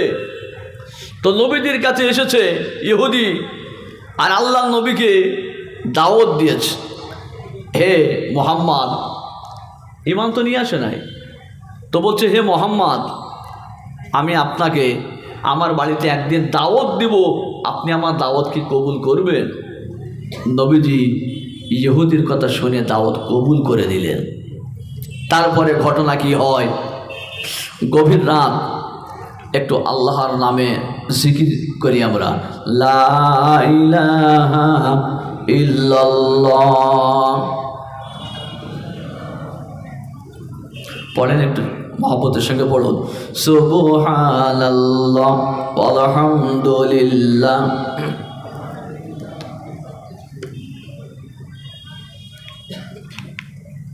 অসুবিধা হচ্ছে গলায়। লা ইলাহা ইল্লাল্লাহ মুহাম্মাদুর রাসূলুল্লাহ। ইহুদি আল্লাহ নবীর কাছে এসে আল্লাহ নবীকে বলেন, হে মুহাম্মদ, আমি আপনারে একদিন দাওয়াত করব, আপনি আমার দাওয়াতকে কবুল করবেন কিনা? আল্লাহ নবী বললেন, হ্যাঁ আমি দাওয়াত কবুল করব। কিন্তু ইহুদি কোন দিনে দাওয়াত দিবে এই কথা কিন্তু আল্লাহ নবীরে বলে নাই। ইহুদি বাড়িতে চলে গেলাম, একটি পত্র লিখলো, ওই পত্র লেখা আছে, আপনি মুহাম্মদ এবং আপনার দুইজন সাথী হযরতে আবু বকর এবং হযরতে ওমর সহ আপনাদের দুইজনকে, তিনজনকে অমুক দিন দ্বিপ্রহরে আমার বাড়িতে দাওয়াত রহিল। একটা নির্ধারিত দিন দিলেন, সেই দিন আপনাদের তিনজনকে আমার বাড়িতে দাওয়াত রহিল। এই পত্রটা লিখে ইহুদি তার ছোট্ট ছেলের কাছে দিয়ে বলে, যা বাবা, এই পত্রটি মুহাম্মাদের হাতে তুলে দেবে। এখন ছোট্ট ছেলে দূর থেকে লক্ষ্য করে দেখে যে মুহাম্মদ সাল্লাল্লাহু আলাইহি সাল্লামকে দেখা যাইতেছে। আল্লাহ নবী এই ছোট বাচ্চারা দেখে সঙ্গে সঙ্গে হুজুর আমার আদবের সঙ্গে বসে গেলেন। যখন নবীজি আদবের সঙ্গে বসে গেলেন, ছোট্ট ছেলে দূর থেকে দেখে বলে, বাহ, আমার মতন একজন ছোট বাচ্চা আমাকে দেখে এই মানুষটা আদবের সঙ্গে বসে গেলে, তার মানে নিশ্চয়ই এই মানুষটি কোনো সাধারণ মানুষ না, নিশ্চয়ই মহান ব্যক্তি হবেন। আমার ভাইরা, আল্লাহ নবী বলেছেন যে তোমরা বাচ্চাদের ভালোবাসো, তাদের সম্মান দাও, তারা একদিন তারাও তোমাকে সালাম দেবে, তোমাকে সম্মান দেবে। কিন্তু আমরা বাচ্চাদেরকে সম্মান দিই না, তারাও আমাদের সম্মান দেয় না। একটা কথা খারাপ নেবেন না, আমার এলাকায় একটা বয়স্ক মানুষ ছিল, ওই বয়স্ক মানুষটা বাচ্চাদের সঙ্গে ঠাট্টা করত। কেমন ঠাট্টা করত? পিছন দিকে গিয়ে, আপনারা খারাপ মনে নেবেন না, যদিও এদিকে না এমন, পিছনে গিয়া বাচ্চার প্যান্টটা খুলে দিয়ে থো করে থুতু লাগাই দিত। বুঝলেন? এখন বাচ্চাদের তো পিছনে গিয়ে যদি প্যান্ট খোলা হয় তারা তো এমনি রাখবে, আবার যদি থো করে থুতু লাগাই দেয় আরও বেশি রাখবে। কিন্তু বুড়া মানুষটারে যে বাচ্চাদের সঙ্গে যে ইয়ার্কি করে, ঠাট্টা করে, বাচ্চারা কিন্তু সুযোগ পায় না এই বুড়ার কোন দিনে লুঙ্গি খোলা দেয়। বুঝলেন? ওরা সুযোগ পায় না। এখন বুড়া মানুষ, এতে তো বুদ্ধিও খুব ভারী। একদিন বিচার হচ্ছে এলাকায়, বিচার যখন হচ্ছে তখন একটা বাচ্চা সে তার বাপের সঙ্গে কোলে ওই বসে আছে, আর তার পাশে বুড়া মানুষটা বসে আছে। এখন বুড়া মানুষ তো জানে বিচার ক্ষেত্রে কখনো এমন অবস্থা ঘটে, মায়ের যখন হয় দৌড়ানোর জায়গা হয় না, এই জন্য দৌড়তে গেলে তো লুঙ্গি তো আগের থেকে কষে রাখতে হবে, না তো দৌড়াবে কী করে। তো বিচার শুরু হইবার আগে আগে সেই জায়গায় দাঁড়িয়ে বেশ কষে লুঙ্গিটারে বেঁধে নিয়েছে। এখন যেই দাঁড়িয়ে কষে লুঙ্গি বাঁধবে, লুঙ্গির গোছা খুলেছে, ওর পাশে সেই ছোট বাচ্চা বসে আছে। ওর তখন নজর পড়ে গেছে এই সেই বুড়া, সে আমার প্যান খুলে দেয়। এখন সুযোগ তো পাইয়া গেলাম, আর হাত ছাড়া করে নাই। বড় লুঙ্গির গোছা ধরে নিচের থেকে দিয়েছে টান, সঙ্গে সঙ্গে সবার সামনে বুড়ার লুঙ্গি ফাঁকা হয়ে গেল। এখন আপনি বলেন এই যে কাজটা হলো, এ কি বুড়ার দোষ না রে বাচ্চারে দোষ? নিশ্চয়ই বুড়ার দোষ, কারণ সেই ব্যবহার সে বাচ্চার সাথে করে নাই যে বাচ্চা তারে সম্মান দিবে। আল্লাহর নবী বাচ্চারে সম্মান দিয়েছে। ছোট বাচ্চা দূর থেকে যখন দেখলো এই মানুষটা আমাদের দেখবার সঙ্গে সঙ্গে আদবের সঙ্গে বসে গেছেন, না জানি কোনো সাধারণ মানুষ নয়, বরং তিনি মহান ব্যক্তি হবেন। ছোট্ট বাচ্চাটি কাছাকাছি গিয়ে আল্লাহ নবীর কাছে পত্রটি দিয়ে দিয়েছে। ওই পত্রে লেখা আছে, আপনি মুহাম্মদ, আপনার দুইজন সাথী হযরত আবু বকর এবং হযরত ওমর সহ আপনাদের তিনজনকে অমুক দিনের দিয়ে প্রহরে আমার বাড়িতে দাওয়াত রহিল। আল্লাহর নবী দাওয়াত কবুল করে নিলেন। নির্ধারিত সময় অনুযায়ী হযরতে আবু বকর এবং হযরতে ওমরকে সঙ্গে করে নিয়ে আল্লাহর নবী আমার ইহুদির বাড়িতে গেলেন। ইহুদির বাড়িতে গিয়ে আল্লাহর নবী সালাম জানালেন, আসসালামু আলাইকুম ইয়া আহলাল বাইত। একবার সালাম দিলেন। দ্বিতীয়বার নবীজি আবার সালাম দিলেন, আসসালামু আলাইকুম ইয়া আহলাল বাইত। আবার নবীজি সালাম দিলেন। তিনবার সালাম দিলেন। একটা বারের জন্য ইহুদি সালামের জবাব দিল না। আমার ভাইরা, এবারে আল্লাহর নবী আমার ইহুদির বাড়ির থেকে বিদায় নিবে। হঠাৎ ইহুদি দরওয়াজা খুলে আল্লাহর নবীর সঙ্গে বেয়াদবি করেছে, নবীকে অপমান করেছে, হযরতে আবু বকরকে অপমান করেছে, হযরত ওমরকে অপমান করেছে। হযরতে আবু বকর তিনি লজ্জিত হয়ে গেলেন। হযরত ওমরের চেহারা লাল হয়ে গেল। আমি দুনিয়ার জমিনে বেঁচে থাকব আর নবীজির সঙ্গে বেয়াদবি করবে, আমি ওমর এটা মেনে নেওয়া আমার পক্ষে সম্ভব নয়। আমি ওমর দুনিয়াতে বেঁচে থাকব আর নবীর সঙ্গে বেয়াদবি করবে ইহুদি, এটা আমার পক্ষে সম্ভব না।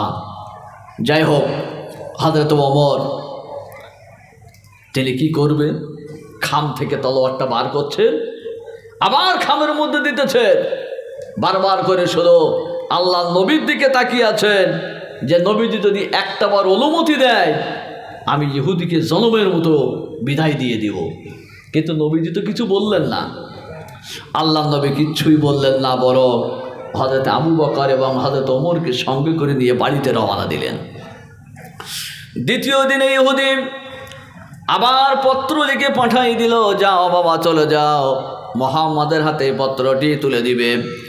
ওই পত্রে লেখা ছিল, আপনি মুহাম্মদ, আপনার দুইজন সাথী হযরতে আবু বকর এবং হযরত ওমর সহ আপনাদের তিনজনকে অমুক দিনে দিয়ে প্রহরে আমার বাড়িতে দাওয়াত রহিল। আবার যখন পত্র নিয়ে গেল, নবীজি আবার দাওয়াত কবুল করলেন। আবার নির্ধারিত সময়ে হযরত আবু বকর এবং হযরত ওমরকে সঙ্গে করে নিয়ে নবীজি ইহুদির বাড়িতে এসে সালাম জানালেন। তিনবার সালাম দিলেন। একটা বারের জন্য ইহুদি দরওয়াজা খোলে নাই।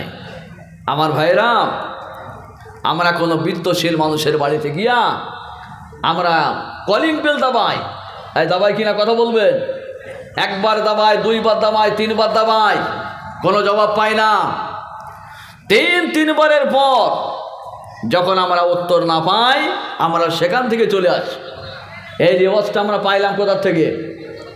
আজ থেকে 1400 বছর পূর্বে আমার আপনার নবী, বিশ্ব নবী ইহুদির বাড়িতে গিয়ে ইহুদিকে সালাম দিয়েছিলেন। কয়বার?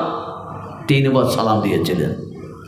আমরা কিন্তু ইতিহাস জানি না, ইসলামের ইতিহাস বুঝি না, জানি না, আর জানবো কেমনে?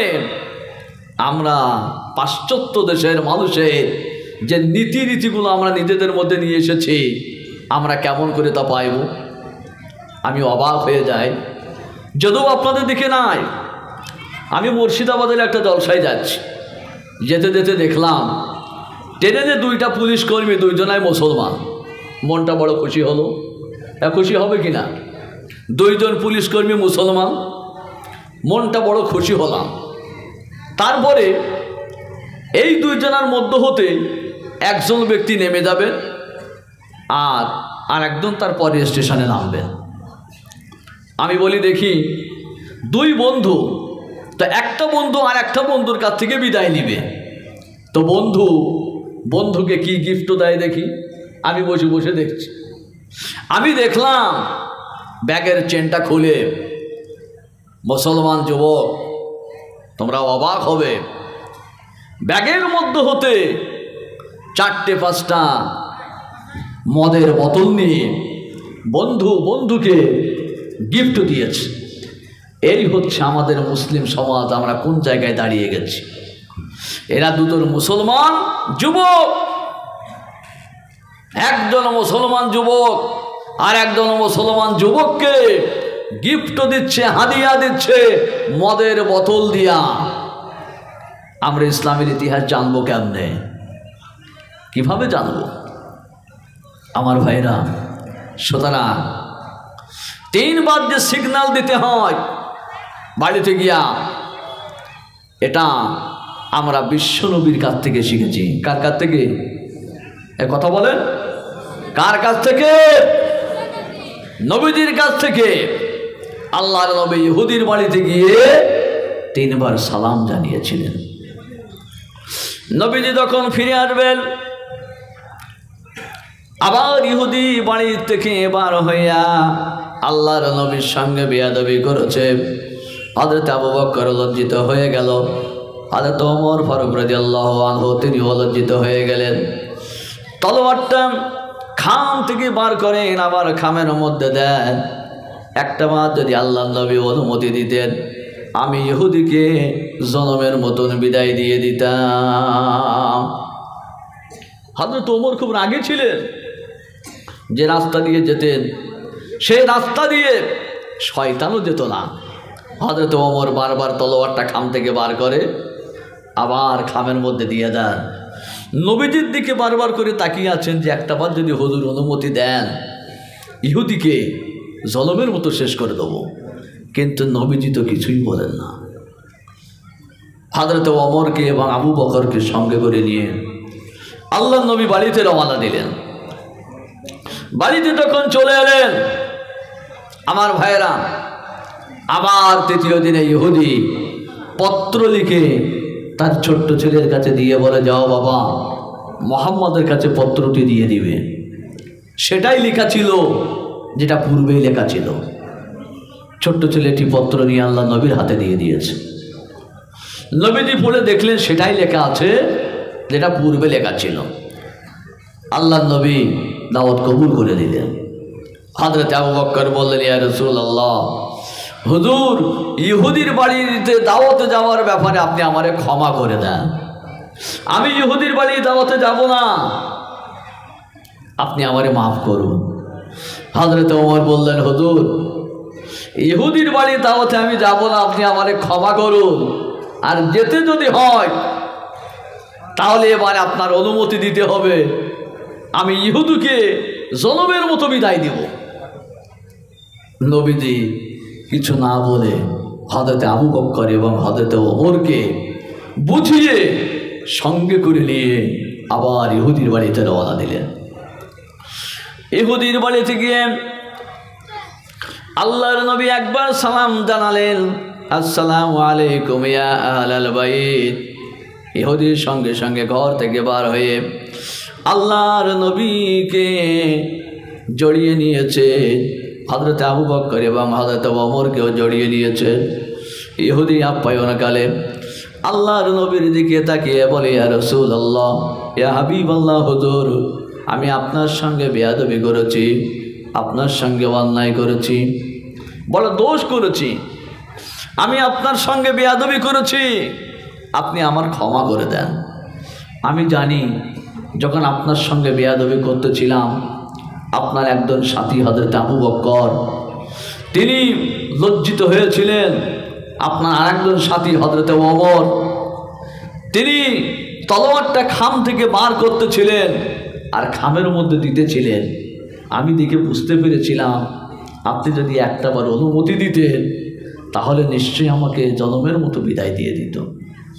কিন্তু জানার পরেও আমি আপনার সঙ্গে বেয়াদবি করেছি, তাদের সঙ্গে বেয়াদবি করেছি, তার একটাই কারণ, আমি আমার কিতাবের মধ্যে পড়েছি আখিরি জামানার নবী যিনি হবেন, শেষ জামানার নবী যিনি হবেন, তাঁর সঙ্গে যদি কেউ দুর্ব্যবহার করেন, ওই বিশ্ব নবী তাঁর সঙ্গে দুর্ব্যবহার করবেন না, বরং ভালো ব্যবহার করবেন।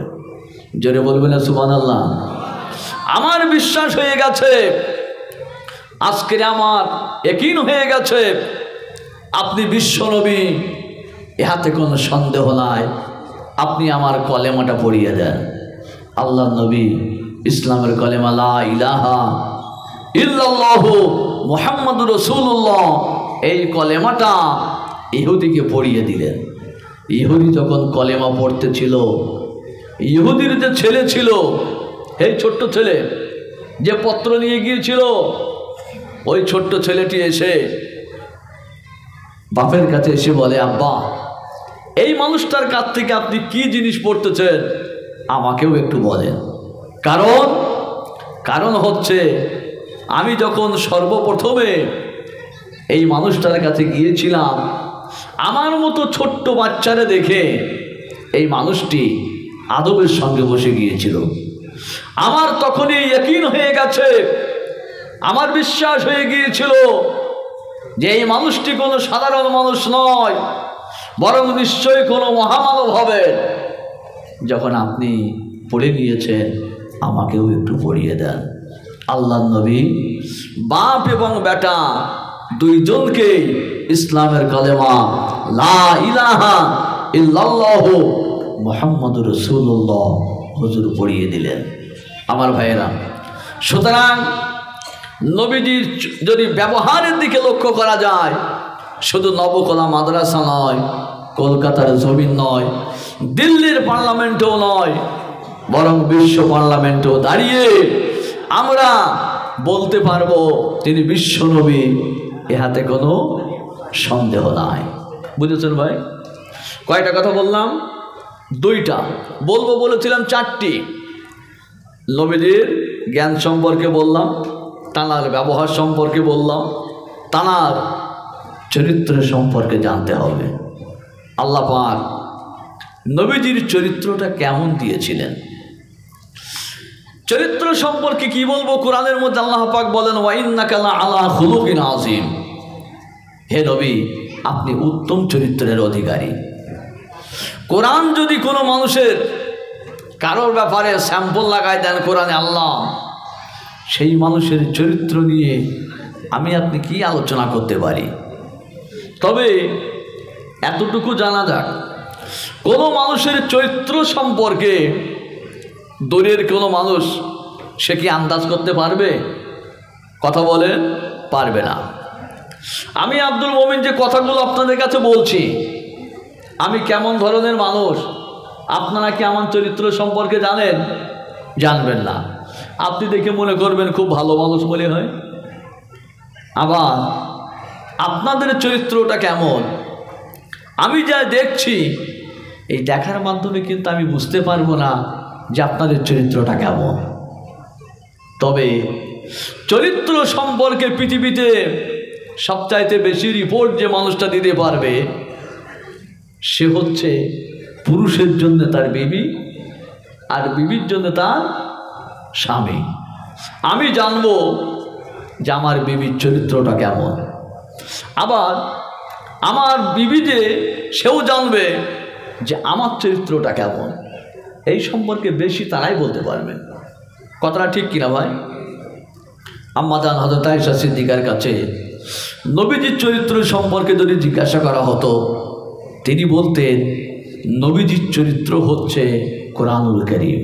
জোরে বলুন, আরেকটু জোরে। নবীজির চরিত্রটাই হচ্ছে কোরআন। কোরআনে যেমন চরিত্রের কথা বলা হয়েছে, নবীজির চরিত্রটা ঠিক তদ্রূপ। আরো শুধু তাই নয়,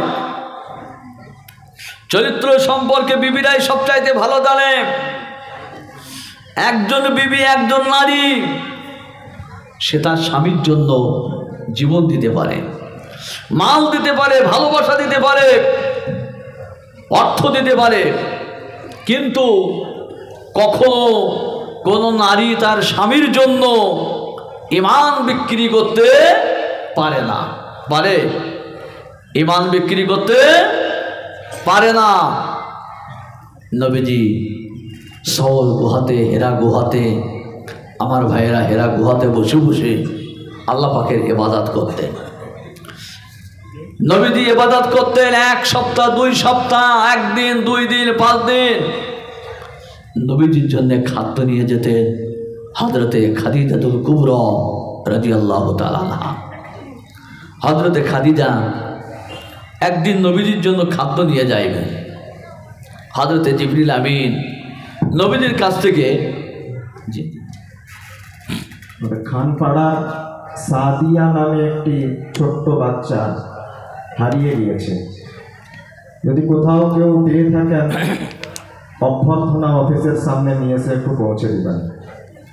সাদিয়া নামে একটি ছোট্ট বাচ্চা মেয়ে হারিয়ে গিয়েছে। কেউ যদি পেয়ে থাকেন, কারোর সাথে যদি দেখা হয়ে থাকে, আপনারা অভ্যর্থনা অফিসে একটু পৌঁছে দেবেন। নবীজি হেরা গুহাতে ইবাদত করতেন। আমার ভাইয়েরা, জিবরিল আমিন এসে আল্লাহ নবীকে বললেন ইকরা। নবীজি বললেন মা আনা বিকরি, আমি তো পড়তে জানি না। আবার জিবরিল বললেন ইকরা। নবীজি বললেন মা আনা বিকরি, আমি পড়তে জানি না। 3 বার বললেন নবীজি, 3 বার বললেন আমি পড়তে জানি না। হযরতে জিবরিল আমিন নিজের সিনার সঙ্গে আল্লাহ নবীর সিনা এমন মজবুত করে আমার ভাইয়েরা মোলাকাত করলেন, এমনভাবে সিনার সঙ্গে সিনা মেলালেন। নবীজি ভয় খেয়ে গেলেন, অসুস্থ হয়ে গেলেন। বাড়িতে গিয়ে তিনি হযরতে খাদিজাকে লক্ষ্য করে বললেন, খাদিজা আমার কম্বল চাপা দাও। হযরতে খাদিজা তড়িঘড়ি কম্বল চাপা দিলেন। তারপরে নবীজিকে বললেন কি হয়েছে আপনার? নবীজি বললেন আমি আমার নিজের জানের ভয় খাইতেছি, আমি বুঝি আর বাঁচব না। হযরতে খাদিজা বললেন না, আল্লাহ পাক কখনো আপনার উপরে মুসিবত দিতে পারেন না, কারণ আপনি এমন একজন মানুষ, আপনি ইয়েতিমদের ভালোবাসেন, আপনি গরিবদের উপকার করেন, বিধবাদেরকে আশ্রয় দেন। আপনার সঙ্গে আমার আল্লাহ কখনো আপনাকে কঠিন মুসিবত দিতে পারেন না। হযরতে খাদিজাতুল কুবরা রাদিয়াল্লাহু তাআলা আনহা তিনি আল্লাহর নবীকে নিয়ে তানার চাচাতো ভাই হযরত উরাকা বিন নওফলের কাছে গিয়ে সব ঘটনাগুলো খুলে বললেন।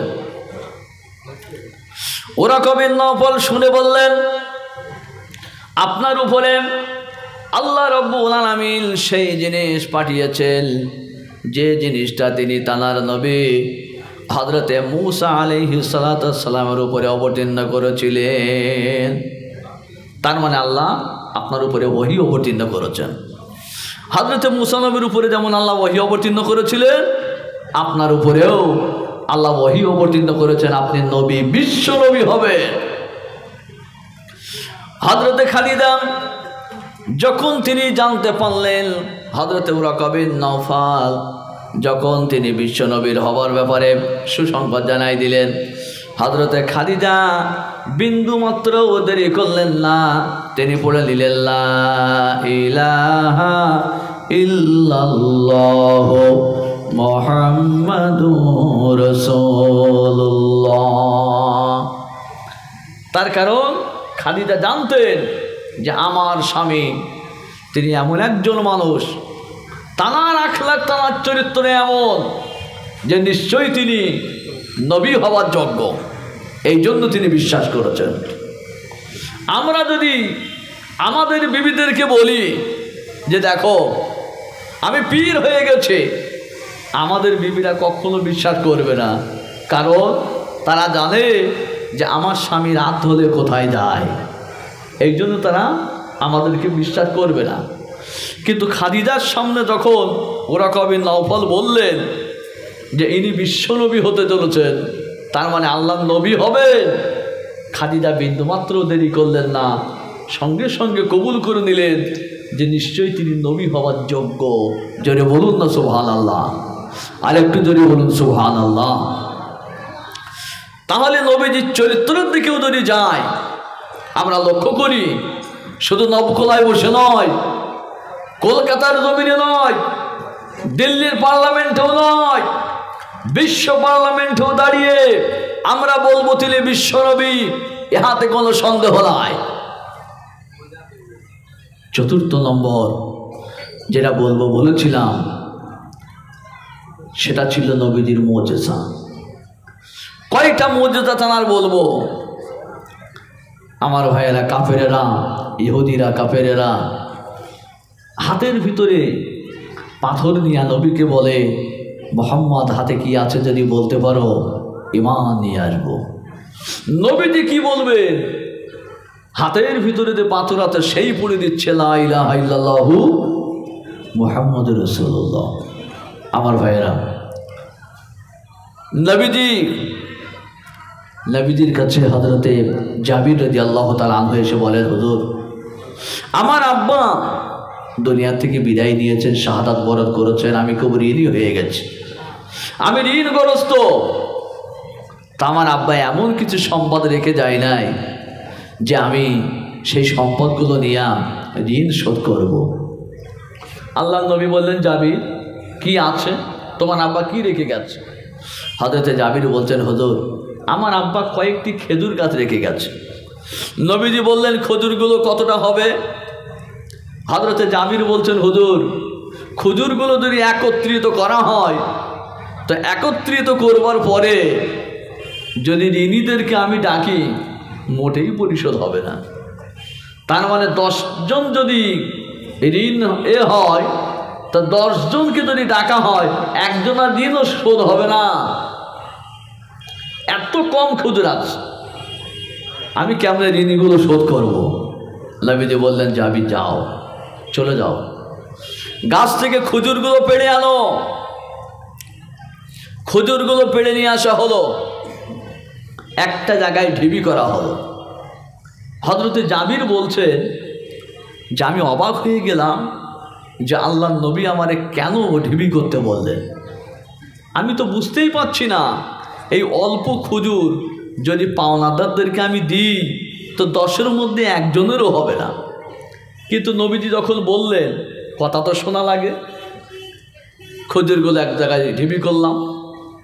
নবীজি তারপরে খেজুরের চতুর্দিকে একটাবার পাক দিলেন, তারপরে নিজের বরকতের হাতটা খেজুরে ছুঁয়ে দিলেন। হযরতে জাবিরকে লক্ষ্য করে আল্লাহর নবী বললেন, জাবির এবারে তুমি দেওয়া শুরু করে দাও। হযরতে জাবির দেওয়া শুরু করে দিলেন। একের পর এক সমস্ত মানুষদেরকে দেওয়া শেষ হয়ে গেল। হযরতে জাবির বলছেন, আমি দেখলাম যতটা খেজুর দিয়ে আমি দেওয়া শুরু করেছিলাম, অবশেষে দেখি ততটাই খেজুর আমার এখনো রয়ে গেছে। যতটা দিয়ে শুরু করিলাম ততটাই খেজুর আমার রয়ে গেছে। নবীজির মুজিজা। আমার ভাইরা, সুতরাং টানানো মুজিজার কোনো শেষ নাই। কোরআনে কারীমের মধ্যে আল্লাহ পাক বলেন, সুবহানাল্লাযী আসরা বিআবদিহি লাইলাম মিনাল মাসজিদিল হারামি ইলাল মাসজিদিল আকসা। তানার জাত পবিত্র, যিনি তানার বান্দাকে রাতের অন্ধকারে বাইতুল হারাম থেকে নিয়ে বাইতুল মুকাদ্দাসে নিয়ে গিয়েছিলেন। নবীজি বাইতুল্লায় বসে সাহাবীদের স্বপ্ন শুনতে, ব্যাখ্যাও করে দিতেন, এবং আল্লাহর নবীর স্বপ্নগুলোও নবীজি অনেক সময় ব্যাখ্যা করতেন। একদিন নবীজি সাহাবীদের কাছ থেকে শোনার পর নবীজি এবারে নিজের স্বপ্নের কথা বলছেন। কি? সাহাবীরা শোনো, আমি নবী, আমি বাইতুল হারাম থেকে নিয়ে বাইতুল মুকাদ্দাসে গেলাম। আরে যে বাইতুল মুকাদ্দাসকে নিয়ে ঝামেলা চলছে, জানেন তো নাকি? ইসরায়েলের মধ্যে, প্যালেস্তাইনের মধ্যে ঝামেলা চলছে। ইমানদার যারা হয় তারা কখনো মাথা নত করে না, করে? ইসরায়েলেরা যে প্যালেস্তাইনের উপরে বোমা বর্ষণ করছে। একজন প্যালেস্তানীয় ছোট্ট শিশুকে সাংবাদিক জিজ্ঞাসা করছে, বলে বাবু, তোমাদের মাথার উপর দিয়ে যে ইসরায়েলের বিমান যায় আর যে বোমাগুলো তোমাদের উপরে বর্ষণ করে, তাতে কি তোমাদের ভয় লাগে না? তোমাদের ডর হয় না? তোমাদের জান চলে যায়? কি উত্তর দিয়েছিলেন জানেন? ওই ছোট্ট ছেলেটি উত্তর দিয়েছিল, সাংবাদিককে বলেছিল, আমাদের উপরে ইসরায়েলের বিমান থাকে, কিন্তু ইসরায়েল এটা জানে না যে তাদের বিমানের উপরে আমার রব থাকে। সুবহানাল্লাহ বলেন। এর নাম ঈমান। আমার ভাইরা, নবীজি সাহাবীদের নিয়ে আলোচনা করছেন। আল্লাহ পাক গভীর রাতে আমাকে বাইতুল হারাম থেকে নিয়ে বাইতুল মুকাদ্দাসে নিয়ে গেলেন। বাইতুল মুকাদ্দাস থেকে তারপরে সেখানে আমি নামাজ আদায় করে, নবীদের সঙ্গে নামাজ আদায় করে সপ্তম আসমানে গেলাম। সপ্তম আসমানে গিয়ে তারপরে আল্লাহর সঙ্গে দিদার করলাম। আমি এসে দেখি আমার ঘরের শিকল তখনও নড়ছে, আর আমার অজুর পানি তখনও গড়িয়ে গড়িয়ে যাচ্ছে। এই কথাগুলো সাহাবীদের সঙ্গে আলোচনা করছেন আল্লাহর নবী। আর আবু জেহেল বাইতুল হারামের পাশে জানালা দিয়ে নবীজির এই কথাগুলো শুনছে। নবীজির কথাগুলো শোনার পর আবু জেহেল তো জানতো যে বাইতুল মুকাদ্দাস থেকে নিয়ে বাইতুল হারাম, বাইতুল হারাম থেকে নিয়ে বাইতুল মুকাদ্দাস পায়ে হেঁটে 1 মাসের রাস্তা, 1 মাসের পায়ে হেঁটে। আবু জেহেল জানতো যে মুহাম্মদ সাল্লাল্লাহু আলাইহি সাল্লাম ব্যবসার জন্যে অনেক জায়গায় গিয়েছে, কিন্তু সে কখনো বাইতুল হারাম থেকে বাইতুল মুকাদ্দাসে যায় নাই। মানে বাইতুল মুকাদ্দাস সম্পর্কে সে কিছু জানে না, সে বাইতুল মুকাদ্দাস দেখে নাই। এই জন্য আবু জেহেল আল্লাহর নবীর সামনে দাঁড়িয়ে বলে, মুহাম্মদ সাল্লাল্লাহু আলাইহি ওয়াসাল্লাম। ও তো ঈমান নিয়ে আসে নাই, ও মুহাম্মদ বলে ডাক দিয়ে বলে, শোনো, এই যে কথাটা তুমি বলছো, বাইতুল হারাম থেকে নিয়ে বাইতুল মুকাদ্দাস গিয়েছিলাম, একটা মুহূর্তের মধ্যে, এটা কিন্তু মানা যায় না। এটা কিন্তু তুমি গল্প করছো, গল্প। কেন না? বাইতুল মুকাদ্দাস যদি তুমি দেখো, তাহলে বাইতুল মুকাদ্দাস সম্পর্কে আমি প্রশ্ন করব, উত্তর যদি দিতে পারো তবে জানবো যে তুমি বাইতুল মুকাদ্দাস দেখেছো, ঈমানও নিয়ে আসবো। আর প্রশ্নের উত্তর যদি না দিতে পারো তাহলে জানবো তো বাইতুল মুকাদ্দাস তো দেখো নাই, বরং গল্প ছাড়া কিছুই কও না। এখন নবীজি কেমন করে বলবে?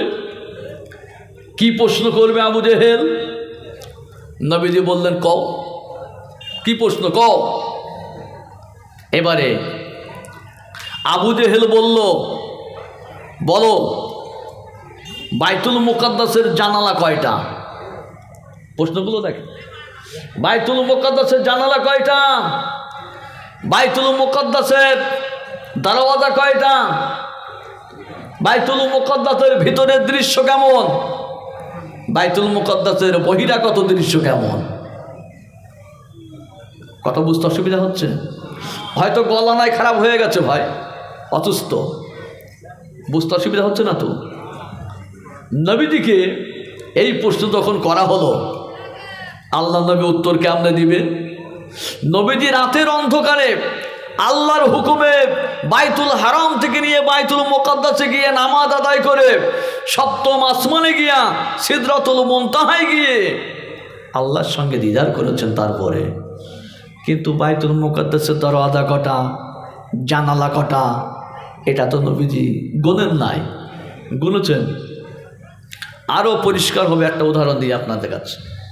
আপনাদের ভিতরে মনে করেন কোনো ভাইয়ের নাম হচ্ছে আব্দুল জব্বার। আব্দুল জব্বার ভাইয়ের বাড়িতে যদি কারোর নাম সঠিক হয়ে থাকে, বেয়াদবি নেবেন না, বোঝানোর জন্য বলছি। আব্দুল জব্বার ভাইয়ের মেয়ের বিয়ে হবে, সকালবেলা বাড়িতে বিরাট অনুষ্ঠান। এখন 20 কিলো মাছের দরকার। আর বিয়ে বাড়ির অনুষ্ঠানে মাছ দেয় তো নাকি? দেয়। মোটা মোটা রুই মাছের দরকার, 20 কিলো দরকার। খুব সকালে মাছগুলোর দরকার। আব্দুল জব্বার ভাই বাজারে গেলেন। বাজারে গিয়ে একটা ভাইয়ের সঙ্গে দেখা হয়ে গেল, তার কাছে 20 কিলো রুই মাছ আছে। খুব সকাল, সূর্য ওঠে নাই, দেখা হয়ে গেল। আব্দুল জব্বার ভাইয়ের কাছ থেকে 20 কিলো রুই মাছ কিনে বাড়িতে নিয়ে এসেছে খুব ভোরে ভোরে। এলাকার লোকজনেরা বার হয়ে গেল, আরে দেখো এই আব্দুল জব্বার ভাইকে আমরা এতদিন বলতাম 5 ওয়াক্ত নামাজ পড়ে, আহা এখন দেখো কি কত বড় চোর, দেখো এখনো ভালো পরিষ্কারভাবে সকাল হয় নাই, সূর্য ওঠে নাই, কার পুকুর থেকে 20 কিলো মাছ চুরি করে এনেছে দেখো। আপনার মাথা কি ঠিক থাকবে?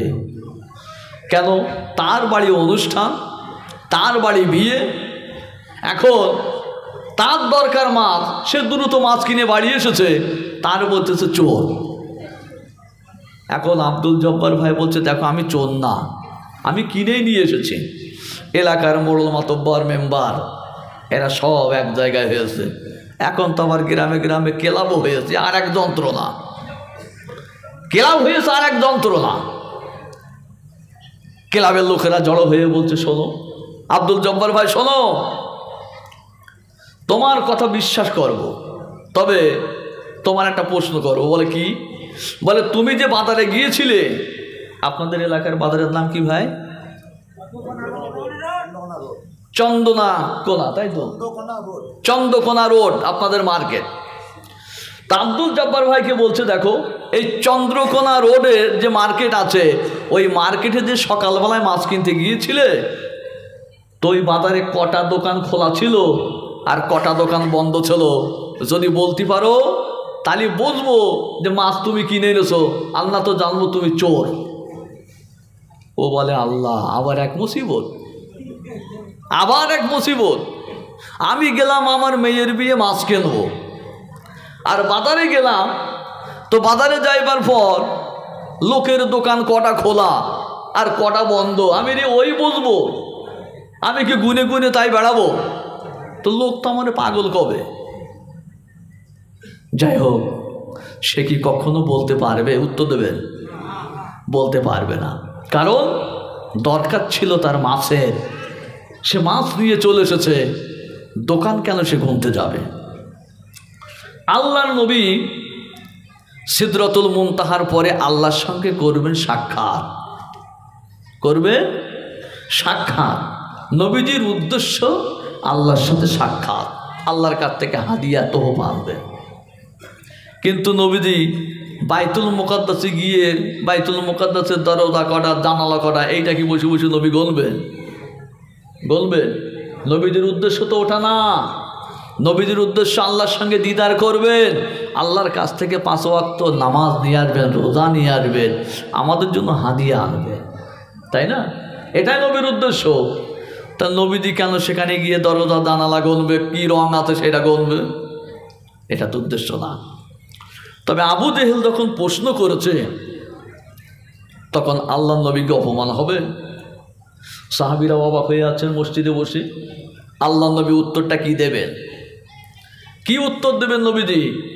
আবু জেহেল প্রশ্ন করে দাঁড়িয়ে আছে, বলো, বলতে যদি পারো ঈমান নিয়ে আসবো, নচেত ঈমান নিয়ে আসবো না। বলবো যে একদম মিথ্যু। আল্লাহ নবীকে যখন প্রশ্ন করা হলো, হে মুহাম্মদ বলো বাইতুল মুকাদ্দাসের কয়টা দরজা, কয়টা জানালা? আল্লাহ রাব্বুল আলামিন হযরতে জিবরাইল আমিনকে পাঠাই দিলেন, জিবরাইল চলে যাও আমার বাইতুল মুকাদ্দাসের নকশাটা নিয়া কাবা গেলাপ, বাইতুল্লাহ শরীফের যে কাবা গেলাপ আছে, ওই কাবা গেলাপের উপরে বাইতুল মুকাদ্দাসের নকশাটা টাঙাই দিয়ে দাও। আমার নবীজি কাবা গেলাপের দিকে তাকিয়ে ওই বাইতুল মুকাদ্দাসের নকশা দেখে আবু জেহেলের প্রশ্নের উত্তর দিয়ে দিবে।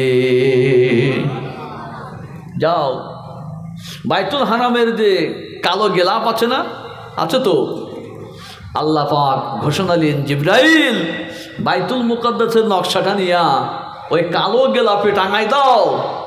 আমার নবী কালো গেলাপের দিকে দেখে বাইতুল মুকাদ্দাসের নকশা দেখে আবু জেহেলের প্রশ্নের এক একটা উত্তর দিয়ে দিবেন।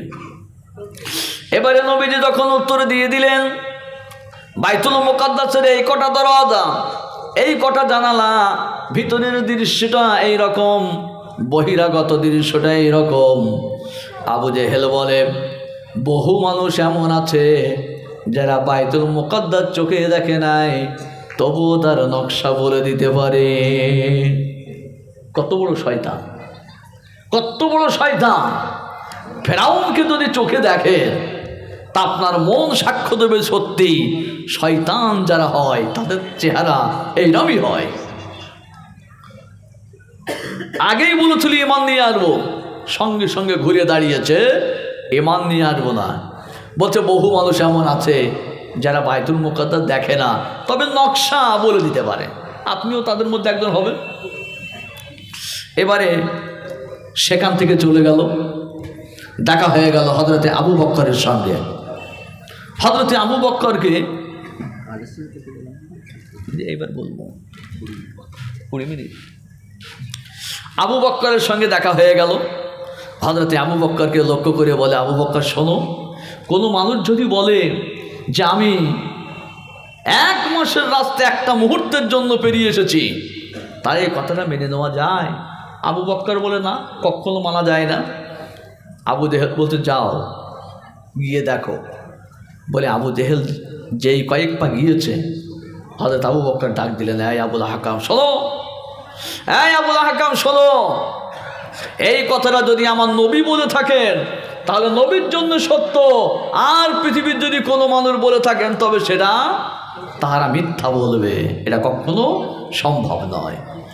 আমার ভাইয়েরা, দুটি ভূমিকা আপনাদের কাছে কায়েম করেছিলাম, সঠিকভাবে যেভাবে উপস্থাপন করার দরকার ছিল আমি সেটা আপনাদের কাছে করতে পারি নাই, ক্ষমা চাইলাম, কারণ আমার গলার অবস্থা ভালো না।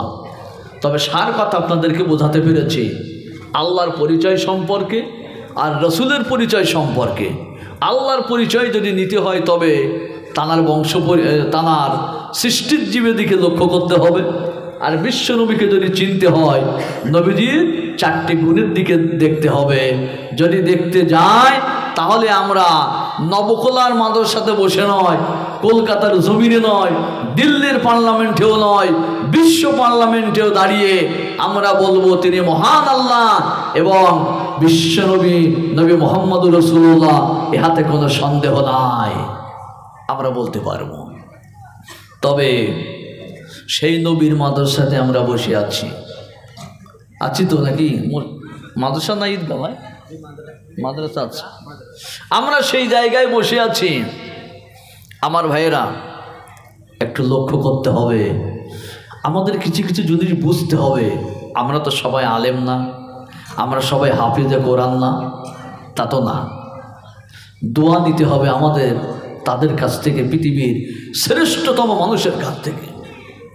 সুলতান মাহমুদ গজনবী, তার ইতিহাসে পাওয়া যায় দীর্ঘ 20 বছর ধরে প্রতিটা রাকাতে, প্রতিটা রাত্রে 100 রাকাত নফল নামাজ আদায় করে আল্লাহর কাছে 2টো জিনিসের জন্য কেঁদেছেন, হে আল্লাহ ওই 2টো জিনিস আমারে দান করো। প্রতি রাতে 100 রাকাত নফল নামাজ আদায় করে দীর্ঘ 20 বছর ধরে আল্লাহর কাছে কেঁদেছে যে আল্লাহ আমি তোমার কাছে 2টা জিনিস চাই, আল্লাহ তুমি আমার 2টা জিনিস কবুল করো। আল্লাহ কবুল করলেন না। একদিন গভীর রাতে আস্তে আস্তে দেখে তার বাড়ির গেটে সামনে যে লাইটটা জ্বলছে, একটা ইয়েতিম ছেলে, মাদ্রাসার ছেলে দাঁড়িয়ে শীতের রাতে কোরআন তেলাওয়াত করছে। সুলতান মাহমুদ গজনবী তাকে ডেকে নিয়ে বাড়িতে গিয়ে সিংহাসনে বসিয়ে দিয়েছেন। যেটা বলবেন না আর একটু ধরে। সুলতান মাহমুদ গজনবী এতিম ছেলেটাকে নিয়ে সিংহাসনে বসিয়ে বলে, বাবা তোর গায়ে কেন শীতের কম্বল নাই, আর এত রাত্রে কেন তুমি দাঁড়িয়ে দাঁড়িয়ে কোরআন তেলাওয়াত করো? তোমার কাছে কি হারিকেন নাই? বলে জাহাপনা, আমার মা পরের বাড়িতে কাজ কাম করে, যতটুকু ইনকাম হয় তাতে কোনো রকমভাবে সংসারটা চলে। নাস্তা করব পয়সা নাই, শীতের বস্ত্র কিনবো পয়সা নাই, হারিকেন কিনবো পয়সা নাই, কোনো জিনিস কেনার মতন ক্ষমতা আমার নাই। সুলতান মাহমুদ গজনবী বলে, বাবা তোর কি জিনিস কেনা লাগে বল। সমস্ত জিনিসের হিসাব নিকাশ করবার পরে সুলতান মাহমুদ গজনবী সমস্ত হিসাব নিকাশ করে যতটা টাকা লাগবে সমস্ত টাকাগুলো ওই এতিম ছেলে তার হাতে তুলে দিয়েছে। এবার ওই এতিম ছেলে যখন চলে যাইবে মনটা বড় খুশি, যেহেতু তার হাতে টাকা দিয়েছে মনটা বড় খুশি। এবারে সুলতান মাহমুদ গজনবী ডাক দিয়েছে, বাবা শোনো, তুমি তো চলে যাইবা। বলে হ্যাঁ আমি এবারে চলে যাইব। বলে বাবা শোনো, তুমি তো চলে যাইবা, কিন্তু তাহাজ্জুদের নামাজের সময়, যে সময় তুমি আল্লাহর কোরআন তেলাওয়াত করো, ওই সময়ে দাঁড়িয়ে দাঁড়িয়ে আল্লাহর কাছে আমার জন্য 2টা দোয়া চাইবা। আমি 2টা দোয়া আল্লাহর কাছে দীর্ঘ 20 বছর ধরে চাইতেছি, আল্লাহ পাক ওই 2টা দোয়া আমার জন্য কবুল করেন নাই। এতিম ছেলেটি বলেন, অগো সুলতান মাহমুদ গজনবী, ওই 2টা জিনিস কি? এবারে তিনি বললেন, বাবা ওই 2টা জিনিস 1 নম্বরে হচ্ছে, আমি আল্লাহর কাছে চেয়েছি, আল্লাহ ওগো আল্লাহ এই দুনিয়ার জমিনে সব চাইতে একটা ভালো মানুষের সন্ধান আমারে দাও আল্লাহ, আমি সেই ভালো মানুষটার জুতোগুলো মাথায় নিয়ে নিয়ে বইব। আর একটা জিনিসের দোয়া আল্লাহর কাছে চেয়েছি, আল্লাহ বিশ্ব নবীর স্বপ্ন দেখে আমার একটু দেখা দিয়ে দাও। এতিম ছেলে বলে, সুলতান মাহমুদ গজনবীরে বলে, বাদশাহ জাহাপনা, আমি কইছি আপনার এই 2টা দোয়া আল্লাহর কাছে কবুল হয়ে যাবে, আল্লাহর কাছে কবুল হবে, আল্লাহ কবুল করবে। বলে হ্যাঁ বলছি। গভীর রাতে হাত তুলে বলে, আল্লাহ গো, সুলতান মাহমুদ গজনবী আমার মনের দুঃখ দূর করেছে, আল্লাহ তার আশাটা পূরণ করে দাও। বিশ্ব নবীরে ডাক দিয়ে বলে, ওগে এতিম নবী, হে এতিম নবী, আমরা দুনিয়াতে এতিম আর আপনি এতিমদের সর্দার। সুলতান মাহমুদ গজনবী আমার মনের আশা পূরণ করেছে। ওগো নবী সুলতান মাহমুদ গজনবীর আপনি একটু দেখা দিয়া দেন। আমার ভাইরা, কিতাবের মধ্যে লেখা আছে, আল্লাহর নবী সুলতান মাহমুদ গজনবীরে ডাক দিয়া বলে, সুলতান মাহমুদ গজনবী। গভীর রাতে সুলতান মাহমুদ গজনবী অবাক হয়ে যায়, আল্লাহর নবীর দিকে তাকিয়ে বলেন, হুজুর আমি দীর্ঘ 20 বছর ধরে আপনাকে দেখার জন্য কেঁদেছি, আপনি একটা বারের জন্য আমাকে দেখা দিলেন না। আজকে আপনি দেখা দিলেন, আর যখন দেখা দিয়েছেন আপনারে বলতে হবে এই পৃথিবীর জমিনের শ্রেষ্ঠ মানুষকে। আল্লাহ নবী বললেন, আরে সুলতান মাহমুদ গজনবী, তুই কি জানিস না 20 বছর ধরে আমার কাছে কেঁদেছিস, তোর দোয়া কবুল হয় নাই। আজকের কেন তোর দোয়া কবুল হয়েছে এটা রে তুই জানিস না? ওই এতিম মানুষ মাদ্রাসার এতিম ছেলে দিয়ে কোরআন শরীফ পড়াশুনো করে যখন আমার কাছে হাত তুলে দোয়া করেছে, আমি এতিম নবী সহ্য করতে পারলাম না। সে যখন হাত তুলেছে, তোরে দেখা না দিয়ে আমি সহ্য করতে পারলাম না, এই জন্যে তোর আমি দেখা দিয়ে দিলাম। এই পৃথিবীর জমিনের শ্রেষ্ঠ মানুষ তারা যারা কোরআন শরীফ পাঠ করে এবং কোরআন শরীফের শিক্ষা দেয়। জোরে বলুন সুবহানাল্লাহ, আর একটু জোরে জোরে বলুন সুবহানাল্লাহ। আমার ভাইয়ের, আমি মুসাফির অধম গুনাহগার, আপনাদের থেকে বিদায় নেব মাদ্রাসার জন্য বলে গেলাম। এতিম ছেলেরা পড়াশোনা করে, কোরআন শরীফ তেলাওয়াত করে। আমার ভাইয়েরা, আপনাদের কার কার দোয়ার প্রয়োজন, কি জিনিসের প্রয়োজন? আল্লাহর কাছে তো চাইবেন, কিন্তু এতিম ছেলেদের জন্য যদি কিছু দান করে যান, মাদ্রাসার জন্য যদি কিছু দিয়া যান, অবশ্যই অবশ্যই আল্লাহ আপনার মনের আশা পূরণ করে দেবেন। আল্লাহ সকলের মনে তামান্না পূরণ করে দেবেন। আমি আপনাদের কাছে বেশি টাইম নেব না। আল্লাহর বান্দারা কি আছেন এই এতিমদের জন্য যারা কোরআন শরীফ তেলাওয়াত করে, মাদ্রাসা মসজিদে থাকে, এই মাদ্রাসা আপনার কিয়ামতের দিনে নাজাতের ওসিলা হবে। 10,000 টাকা দেনেওয়ালা ভাই কি আছেন বলুন? একজন ব্যক্তি কি হবে? সর্বপ্রথম আবু বকরের মতন দাঁড়িয়ে